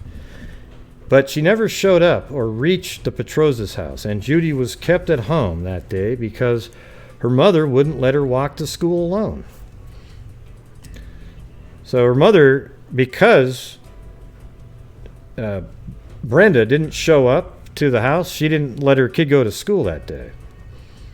Unfortunately, though, Judy's mother didn't call the Doucettes to find out why BJ didn't come home or, come by for Judy as she customarily did. Nor did BJ's teacher call to ask why she wasn't in school. So busy, Miss Doucette expected her child to return about 4 o'clock. So she was really busy, so she expected her child to, at that point, come home at 4 because she's just assuming she's at school. So it was at 4:45 before the Doucettes learned BJ had gone to Judy's learned BJ had gone to Judy's or to school. I think it meant to say hadn't. Her father, Baxter Doucette, called the Bristol police. Police almost always go into immediate action when a child is reported missing. Bristol policemen, firemen, and the Doucette's neighbors quickly formed searching parties. 3 hours later, BJ's body was found in the bushes off Beacon Heights Road, a deserted dead-end Lover's Lane about 3 miles from her home. So I think that spot is right here. This is Beacon Hill Boulevard, but look at how that's a dead end. And I couldn't find the... What do they call that? Beacon Hill... just a second. Beacon Heights Road. That doesn't seem to exist anymore, so I think it's that same one.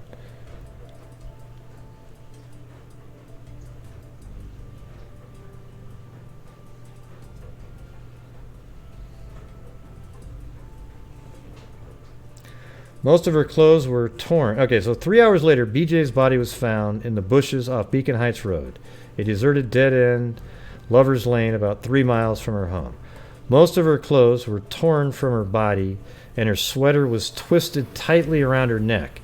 She had been stabbed 22 times with a rectangular instrument, probably a screwdriver. 6 thrusts reached her heart, according to Dr. Joseph O'Collins, who performed an autopsy at Waterbury Hospital. He said she died about 8:30 a.m., 15 minutes after she left home. Hey, Billy Boy Blue, how's it going?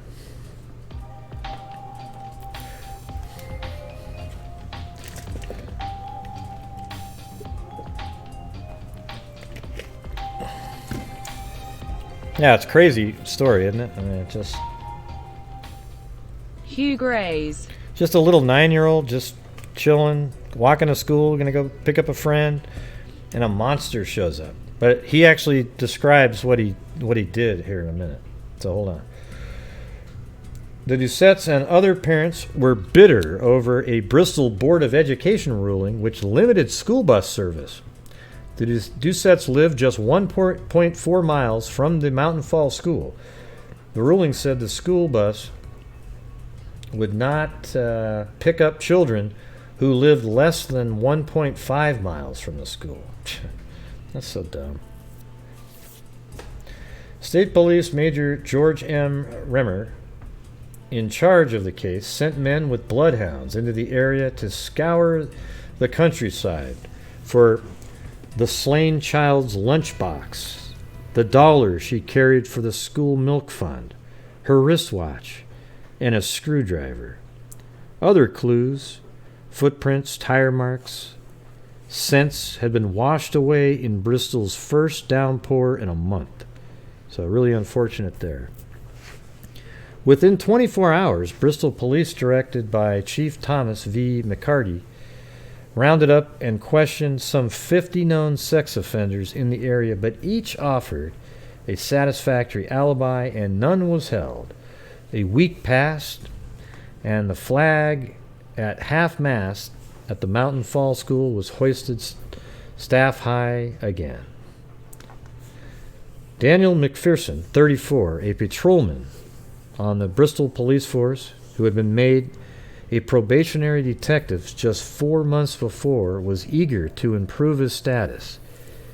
As he studied the answers of the men who had been questioned, he came upon seemingly minor discrepancies in statements of George Davies, a 38-year-old. Accompanied by State Police Sergeant Wilbur Calkins, McPherson called at the home of Davies' foster parents, Mr. and Mrs. Richard Davies, in Thomas, Connecticut. George Davies, a slender, good-looking man, opened the door. "Hello, George," McPherson exclaimed. He had arrested Davies 5 years before on the charge of molesting a child. So when he was... What does it say right there? Yeah, so he would have been 33, I guess, at the time. When Davies learned the officers had come to pick him up for further questioning in the Doucette case, he insisted his alibi eliminated him as a suspect. However, he agreed reluctantly to go to Bristol Police Headquarters once again.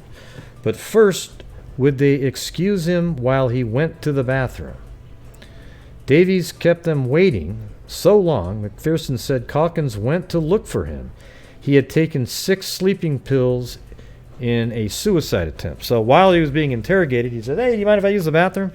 And then he goes in there and he takes 6 sleeping pills. The officers rushed him to Bristol General Hospital where his stomach was pumped out, and police guard placed over him. After 24 hours, when he was pronounced well enough to be released, a breach of peace charge was slapped on him, and he was hustled off to jail. During hours of questioning, Davies stuck to his story that he was in Hartford on Monday morning the Doucette child was slain. If they didn't believe him, he said they could look at an employment application he filed at Hartford Typewriter Factory. That was a bluff. The company files showed that he made an application for a job 3 days before. 3 days before BJ was killed. He was due to report for work at 7 o'clock the morning of May 13th, but he did not appear. Even though his alibi had been destroyed, Davies persisted in denying that he knew anything about the Doucette's murder. If the police plagued him further, he warned he would kill himself. Finally, he broke. In his confession, he said he was just riding around Monday. Listen to this, everybody. This is how screwed up, and this is the way it is now, too. Just listen to this shit. In his confession, he said he was just riding around Monday morning when he saw the little girl walking on Allentown Road. He jumped from his car and put a jack under the front bumper. As she approached, he called to her to get a screwdriver from the glove compartment so he could loosen the hubcap. She hesitated. He assured her he wouldn't hurt her as she leaned inside the car to get the screwdriver. He pushed her in, slammed the door, raced around the driver's side, and drove off. She screamed, and he pushed her down in the seat. By the time he reached Beacon Heights Road, she was screaming again.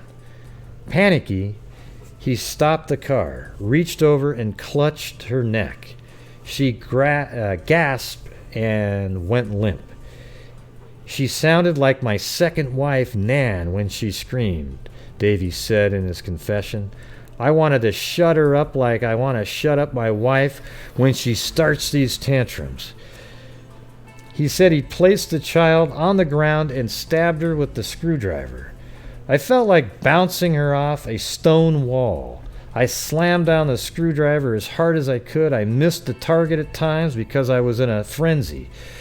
He pulled off the child's sweater, knotted it tightly around her neck, pushed her body into the brush, then drove away. He threw her green lunchbox into a culvert, he said, and threw the bloodstained screwdriver into another culvert in Waterville, Connecticut. Her wristwatch was tossed into a wastebasket in a public lavatory in Waterbury. Davies had scarcely finished his confession when an 18-year-old hunter stumbled on the body of Gaetan Boivin, the one that we mentioned before from the newspaper, off Greystone Road near the Maddock Forest, about 3 miles from the Boivin home. An autopsy showed the teenager had been choked and stabbed 50 times, apparently with a screwdriver. Chief Inspector Joseph R. Bender and County Detective Thomas Layden went directly to Davies. Yeah, I did it, the prisoner confessed promptly. He said that after he saw the French girl's advertisement, he telephoned her. She agreed to meet him at 9 a.m. He called her at her home and she stepped into his car. Stopping on the Greystone Road, he attempted to kiss her. She resisted. He put his hands about her neck and choked her into unconsciousness, keeping the pressure for 5 or 10 minutes, he said. He carried her body into the woods 3/4 of a mile from the road. He dropped her on the ground and stabbed her about the chest with the screwdriver. The image was, let's see. I mean, isn't this the craziest shit you've ever heard? I mean, you know, you're just reading around, and then it's just one article led to the next one, and then there's this huge synopsis article here. It's just nuts. So it was in his mind. I was pretty nervous thinking about my wife, he said. Like he was thinking about his wife while doing it. Davies told Bender and Layden. He threw away the girl's wristwatch and wallet, then went to his parents' home, feeling very much alone. His wife had left him, he explained, for the 6th time in a year. So his wife had left him for 6 times, 6 different times in that 1 year. When Fernanda Reese Davies heard about the second confession, she stormed, "George can die in the electric chair for all I care. If the police hadn't caught up with him, I might have been his next victim." Sobbing, Mrs. Boivin told a reporter, "Never any pity for him. We just hate him. It is entirely up to the law to take care of him. But don't let him come out again among the people. Don't let anything happen in another house as it happened here." A psychiatrist who had once treated Davies. Listen to this one. See, I like this psychiatrist here. Don't you guys? Listen to this one. A psychiatrist who had once treated Davies declared, "The best thing for this fellow is the electric chair. There's no doubt he knew what he was doing, like most pedophiles, adults who molest children." It has a different definition now, but he should be treated not as a patient, but as a criminal. See, I don't know if he was an actual. It's weird too because he killed the other girl who was 20. He just seemed like a psycho killer that would kill anybody. You know, it's hard to say what he was, but he did have another molesting charge, and then he killed Brenda here, but there was no sexual assault, and then he also killed the nanny. So I'm not sure what this guy. I mean, he's just a killer, is what he is.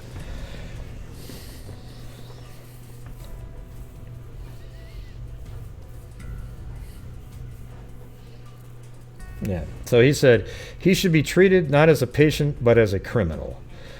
Now who was this monster? According to Davies himself, he was the victim of an overprotective foster mother. Well, it's better than the reverse, okay? Jesus. Of the Depression years, of 2 wives, and of his sexual desires.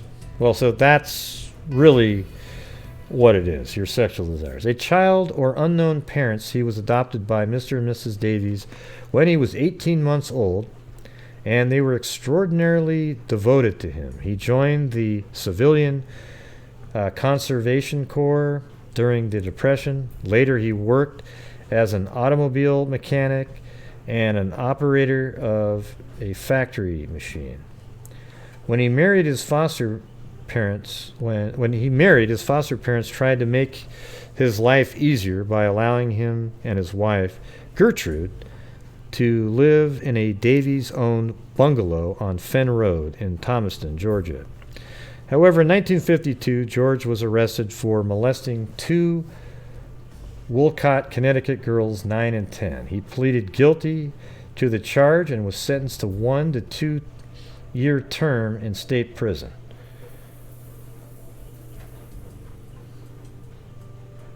All right, I got to hear Billy Boy Blue's thing here. Man, I appreciate it, Billy Boy Blue. He needed the money. Oh!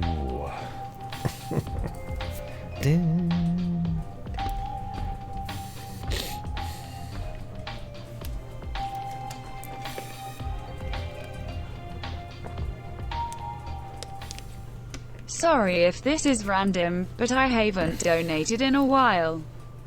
Little Boy Blue. He needed the money. Oh! Hey, you notice how Streamlabs hasn't fixed that yet? I'm going to do it like Streamlabs. I haven't donated in a while. Little Boy Blue. He needed the money. Oh. Come on. It's got to be a little bit of... Yeah, this guy is absolute nuts right here. He pleaded guilty to the charge and was sentenced to 1 to 2-year term in state prison. So that's way too low for that. His wife divorced him and took custody of the children, 2 boys and 2 girls. So he had 4 children with the wife that he had when he molested these 2 kids.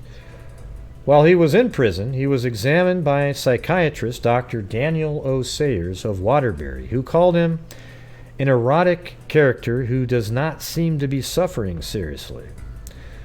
About this time, he was questioned concerning the disappearance of 10-year-old Connie Smith from a girls' summer camp 15 miles from Thomaston. Connie, as everyone... where'd that go? Connie, as everyone in Connecticut knew at the time, was the daughter of Helen and Peter Smith, wealthy ranchers, and the granddaughter of Nels H. Smith. At 8 o'clock the next morning, she told her tent mates she was going to return the ice pick to the camp. Let's go back to here. It says, on the night before she disappeared, the little girl fell off a tent platform in Camp Salone. A nurse gave her an ice pack. At 8 o'clock the next morning, she told her tent mates that she was going to return the ice pack to the camp dispensary. Maybe she suffered amnesia at that point, or maybe she decided to visit one of her grandparents, all of whom lived in Connecticut. Anyway, the camp gatekeeper saw Connie walk north on the Indian Mountain Road, heading toward Lakeville. Several motorists passed her trudging along the road, and one saw her trying to thumb a ride on Route 44 about half a mile out of Lakeville. Then she vanished. From that day forward, the search has never ceased. When Davies was questioned about her, he said he'd never heard of Connie Smith. Anyway, on the day she disappeared, he was at work in Thomaston garage, he told investigators. Davies was released on parole on August 8, 1953. Hey, thanks, Nicole. After serving only 10 months of his sentence. So he got out, so he did the molesting and he got out in 10 months, not the year and a half. So he got even a lenient sentence on that.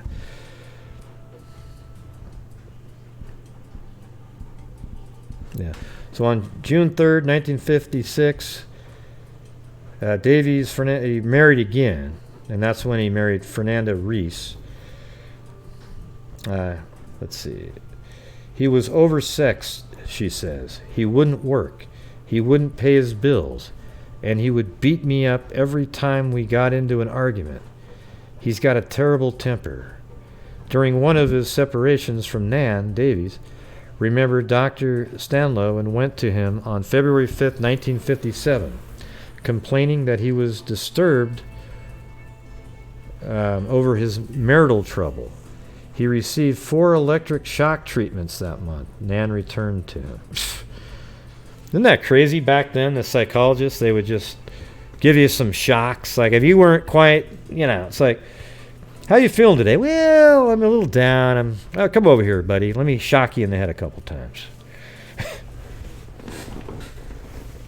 And I guarantee it, that could be used now to explain that's why he did it. I guarantee the jury was, really? You shocked him 5 times? Maybe that's why he killed.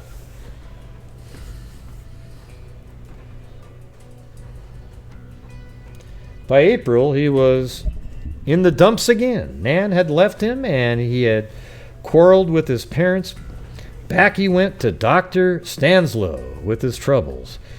He said he wanted to get an apartment by himself. On May 9th, we now know he killed Gatane Boivin. So that's 4 days before he killed Brenda. On May 12th, Mother's Day, he sent Nan a bouquet of flowers with a note which read, "To my loving wife, who I'll never see again." The next day, he killed B.J. Doucette on the 13th. The day after that, he visited Dr. Stanlow again. The doctor didn't feel that Davies was depressed as he claimed to be. So he went on the 14th, he goes back to his psychiatrist, the same one that shocked him a couple times. And then the doctor said, well, he didn't seem as depressed as he claimed to be. He was captured, and on May 29th, he was indicted in less than 2 hours by the New Haven County Grand Jury for the Boivin and Doucette murders. He went to trial for the Doucette murder on the following October 11th in Superior Court in Waterbury before Judge John R. Thim. State's Attorney William J. Fitzgerald was flanked by psychiatrists prepared to refute the contention of public defender. Although the trial, listen how long this trial lasted. It lasted for 6 weeks.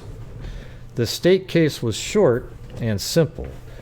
Witnesses testified that strands of BJ's hair were found in the defendant's car, and the prisoner's confession was read by the prosecutor, the same one that we went through a little while ago. Davies took the stand to show how insane he was. He admitted both murders and testified that the statements he made to police were correct. He did not mention either victim by name and spoke without emotion. He said he had an ugly temper and frequently went into tantrums. Once he said he took a car registered in his foster mother's name and demolished it against a tree because he was mad at something. No, he had never kicked or punched a man while he was in one of these tantrums. Asked by the public defender why he didn't flee after the Doucette murder to some distant point like California or Mexico, Davies replied, "If you want my honest opinion, if I knew what I know now, I would have run." Then came the psychiatrist for and against the defendant. Dr. Bernard A. Rogowski of New Haven described Davies as a psychopath. You got that right. A person who would commit unreasonable acts which are not based on normal judgment. Dr. Sayers, who examined Davies in 1952 and again in 1957, found no evidence of disturbed thinking. Dr. Stanslow testified that Davies could have resisted impulses to kill if he wanted to. He had reasoning capacity, said the witness. He could distinguish right from wrong. He killed in an effort to cover up, to avoid paying the penalty for a crime. Doctors Harry S. Whitting and Arthur H. Jackson agreed. Dr. Roger H. Dennett, who had studied the case, concluded that at least on that day, Gatane Bovine was murdered. Davies was at the peak of some sort of emotional upset, was severely ill, and didn't know what he was doing. This, of course, was the tenor of Carmody's summation. So anyways, his attorney was like, wow, he was really ill. Yeah, bullshit. The public defender declared that the defendant was one of the saddest and most tormented men I have ever seen. Oh, poor guy. He pleaded that Davies never acted willfully, deliberately, and with premeditation. Right, that's why he pulled his car over, put a jack underneath it, asked Brenda to get the screwdriver out of the car. She bent over to get it. Then he shoved her in the car. Then he shut the door. Then he ran around, got inside the car, drove down the road, choked her, and then she was screaming, and then he hated that. He wanted to throw her against a wall, and then he held her down on the ground and stabbed her 22 times with a screwdriver. Yeah, because he wasn't planning on any of that. He was just, screw it. So he asked in closing not to treat this young man as a normal human being. Yeah, let's not. Let us have no more killing. Fitzgerald demanded the death penalty. And that's the verdict the jury reached after almost 5 hours of deliberation. During the next 2 years, Davies became one of the most troublesome prisoners in the state penitentiary at Wethersfield. Sometimes he was remorseful, pleading to be executed quickly. Sometimes he was fearful, depressed, and threatening suicide. Once he slashed his wrist with a piece of glass, and after that he was placed under a 24-hour guard. In April 1959, he provided a sensation. He confessed to killing a woman in Walcott, Connecticut, another in Watertown, Connecticut, and a child near Lakeville, Connecticut.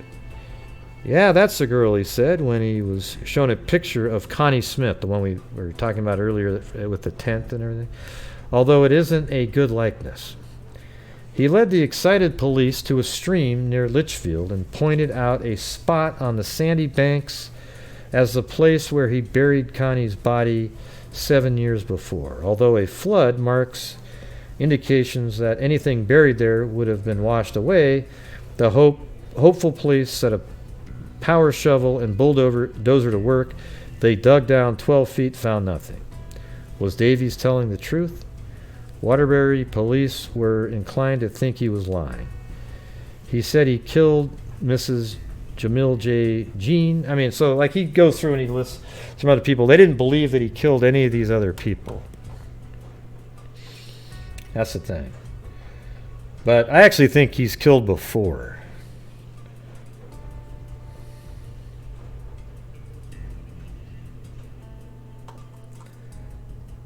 Let's see. These people think that they believe that he killed their daughter. But it's like some of his facts weren't right, and he might have just been saying that to stay alive, right? Why was it in her body was found on one side of the road and her purse and belt on the other? Major Remmer, now retired, was not convinced as of now. He stated, this is about that other kid. The prisoner went to the electric chair last October 20th. Just before he died, he asked for an interview. So here's the thing, listen. Just before he died, he asked for an interview with State Police Lieutenant Calkins. And then he told him it was all a lie about Connie Smith, he said. I raised the hopes of the girl's parents once before, and I don't want to do it again. I don't want to go with this lie on my conscience. So, is he lying there? Who knows, right?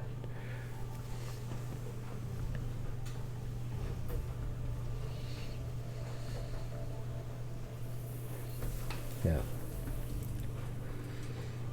And what's this one?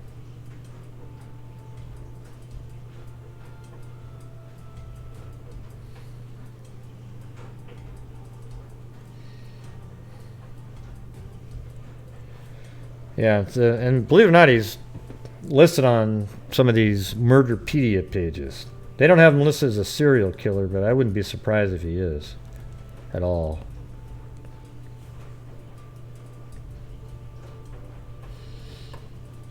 And look at this, all the people executed in Connecticut. And you go all the way down, And he's just right there. He was one of the last people executed in Connecticut. Number 123 out of 126. It's weird going through all these. Look at when they started keeping track of it. January 30th, 1639. All right? And then all these different people hanging, you know, all the way down. And then now we're electrocution. And then number 126, May 13th, 2005, there's a huge gap, 45 years from this person to this one, and that was lethal injection. And that was the last person executed there.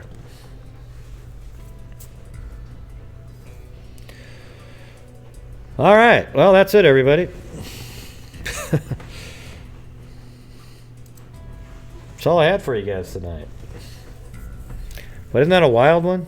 The screwdriver killer.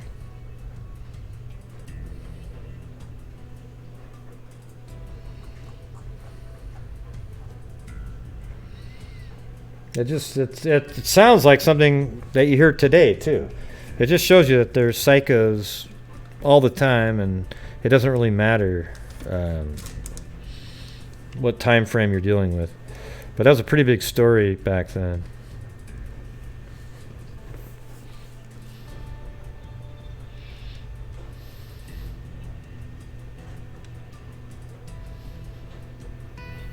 Yeah, it was way better back then, it seems like. It could also be that they were given more information back then.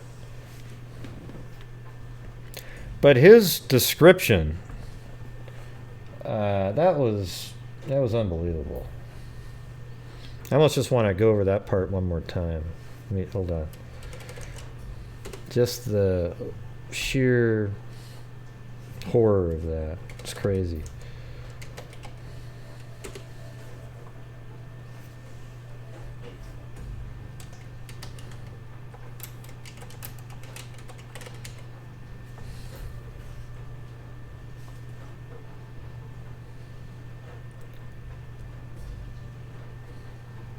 I think it's like right in here somewhere. Yeah. Wait. Just listen to this. Let me go over this one last time. This part right here. Hey, thanks, Jessica. Jessica Schubach. Boom.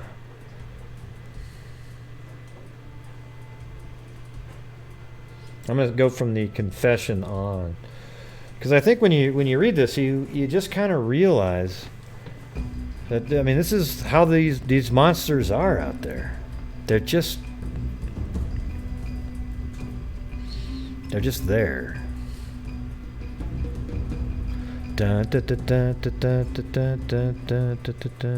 Thanks, Gray. Good show as always.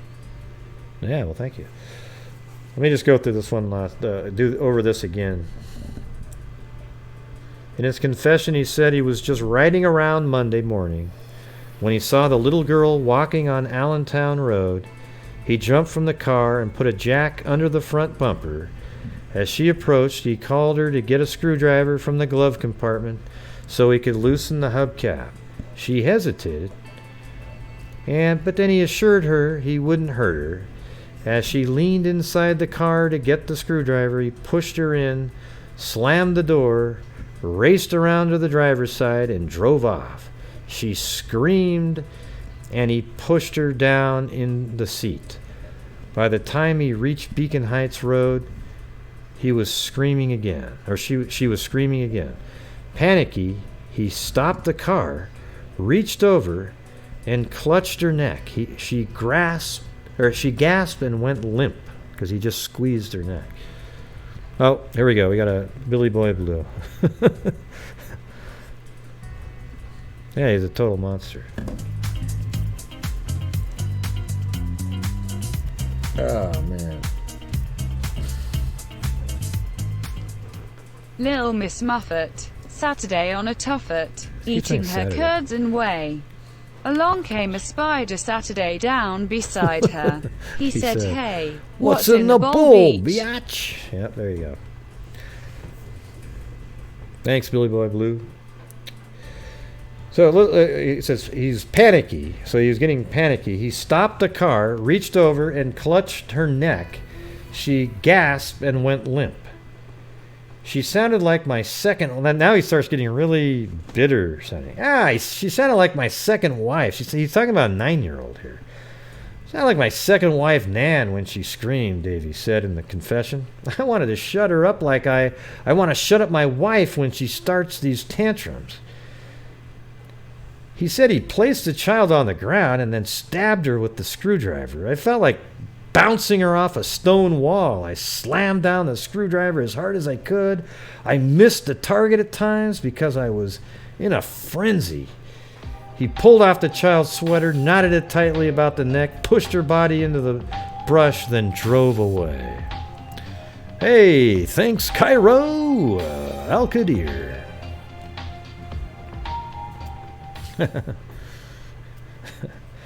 Yeah. He threw her green lunchbox into a culvert, he said, and threw the blood-stained screwdriver into another culvert. So he was really planning this out, throwing things different places. Her wristwatch was tossed into a wastebasket in a public lavatory in Waterbury. Davies had scarcely finished his confession, and then there was another body found, and he ended up killing that person too. So, I mean, this guy is just a total monster. It just shows you how simple, that's why you really can't let anybody walk around these days. And that's why a town like Delphi, that was like that, just 3 years ago, you could just walk around, leave your doors unlocked, because there was still some patches like that. But now that town is about as buttoned up as you're going to get. I mean, probably everybody locks their doors. I would. Man, imagine living on 300 or just anywhere around that area. I don't even think I could sleep at night. It's crazy. They haven't even caught the person. Just a barbarian out there. All right, that was it. All right, so where are we going to be doing the flyby tonight?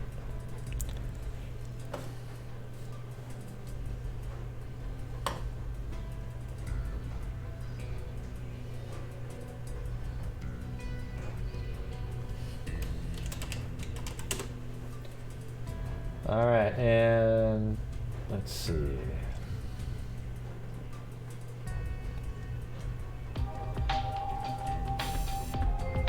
Hey, thanks, Stephanie.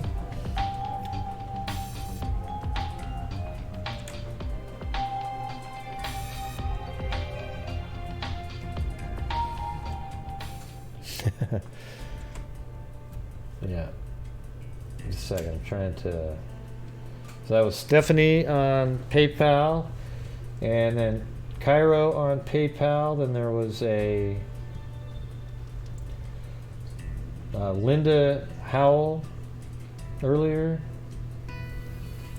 and then there was also another one, Sarah Beth Colagras, also contributed on PayPal. I think it was this morning. Or early in the morning, 12:30 a.m. So there you go. Got that. And then I did have a new Patreon. So just a second.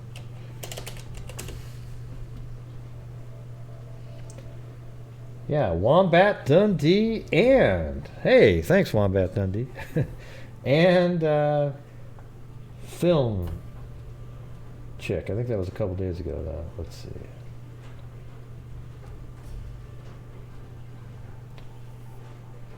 Yeah, very cool. So thank you everybody for the new Patreon supporters. Appreciate it.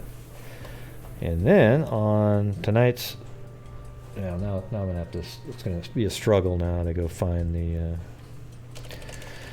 Got to log back onto YouTube real quick, but.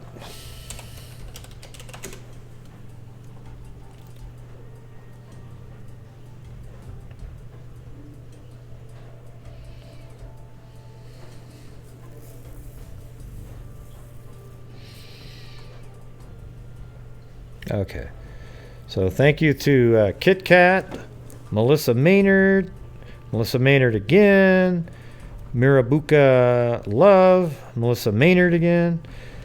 Thank you, Melissa.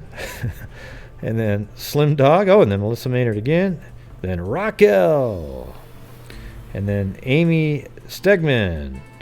Billy Boy Blue again. Jessica Schubach and Billy Boy Blue again. He needed the money. Oh! Right? There you go. Yeah. Do you guys actually like those old stories? Because for some reason, I find them interesting because it's sort of there's just as many crazy people back then. So I don't know what it is, but if you don't like them, I'm sorry, but I find them interesting, so I'm going to be looking for those. I had never heard of this guy before, the Screwdriver Killer. I think he killed other people, don't you guys? He's 38 years old. I doubt he just started that week. Of course, they'll say, well, it was the 5 shocks he got just prior. No way.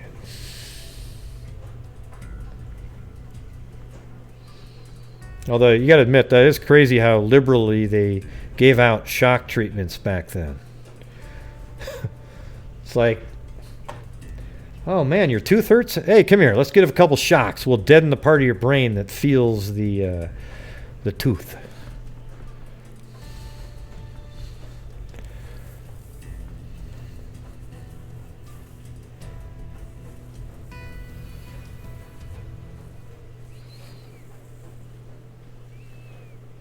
Yeah, I got your email. It didn't seem like it. Yeah, I'm not gonna be. I'll do Penny Doe at some point because I've got it like mapped out and everything. It's on my radar, but it has to all kind of make sense to me. Seems like it should be pretty simple. Like there's not a ton of information. I wouldn't think. You know what I mean? All right, so where are we doing the flyby tonight?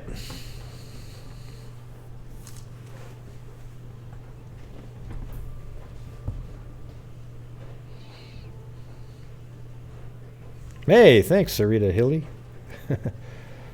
Good eye, mate.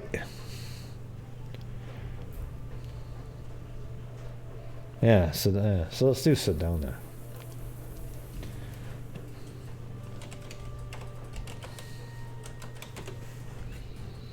That's the artist community. Oh, there you go. How can you argue with that? Look at this. So glad to catch you live. Awesome show, great. Yeah, thank you. Amanda Bell! Oh. Wait, she's got a riddle for you. Billy Boy Blue, here we go. Here it is. This is for Billy Boy Blue. Here ya go, Billy Boy Blue.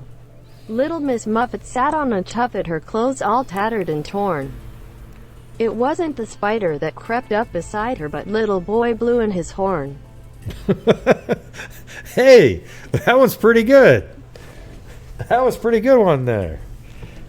Hey, you're going to have to use a new one now, Billy Boy Blue. Because that one is innuendoed all to hell, but...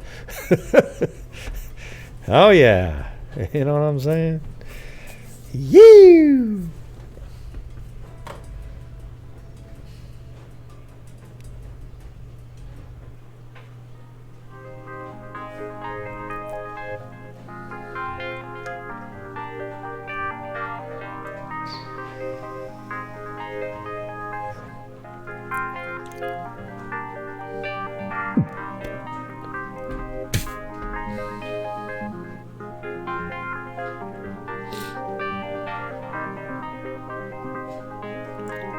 I like how they give you sort of the shift focus where it's blurry right at the camera.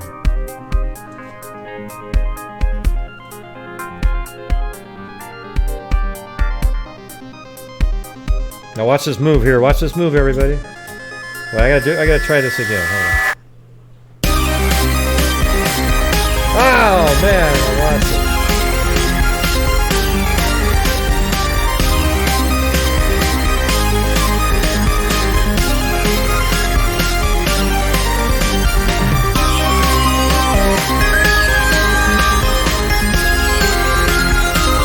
There we go.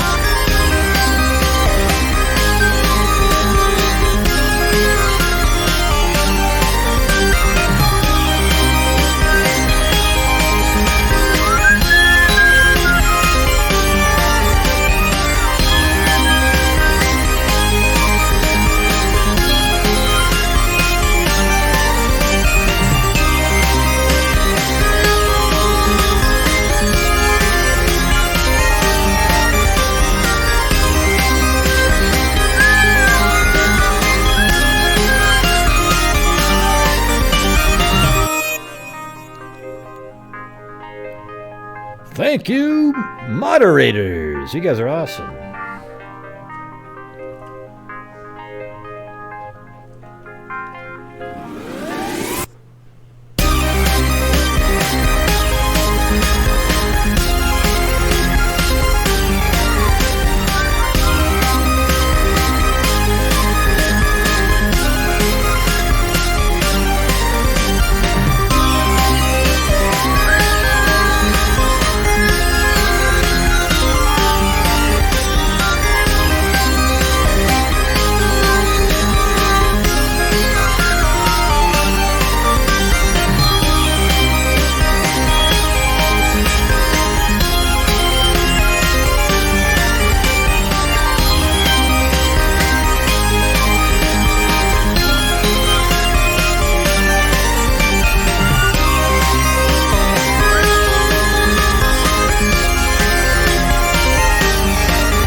Wow, I think we all need to go to Sedona.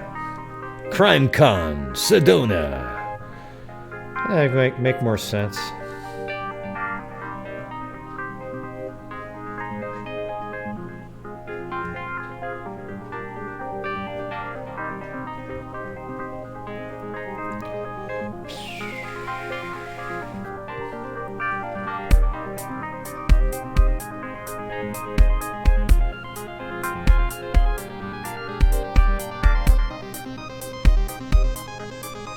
That's if you want to sit in kumbaya circles for hours.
Look at that move, everybody.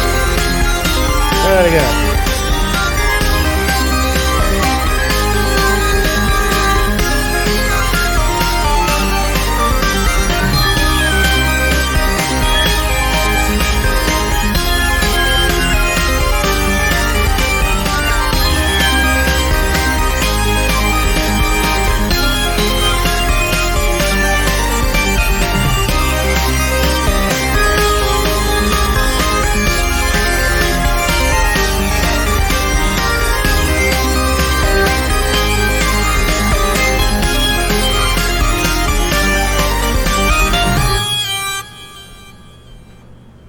Hey, all right. It looks like the nebulae Iglugluglug, which I don't even think really exists, but it might, because there's so many nebulae out there that it really could exist. All right. So my wife's trying to say goodnight right now, so I'll be going in there in a minute. But all right, thank you everybody for supporting the channel tonight. And for all of you that called in. Oh, wait, nobody called in at all. Okay, forget it. All right, so anyways, thank you for watching the show tonight. Hope you guys enjoyed it. I always have fun doing them. Sometimes it gets a little heated in there, especially when you're talking about pit bulls, for God's sakes. Those bastards. All right, that's it for the show tonight, everybody. Don't forget to hit that like button on the way out. And as I always say, until next time, everybody, be safe out there.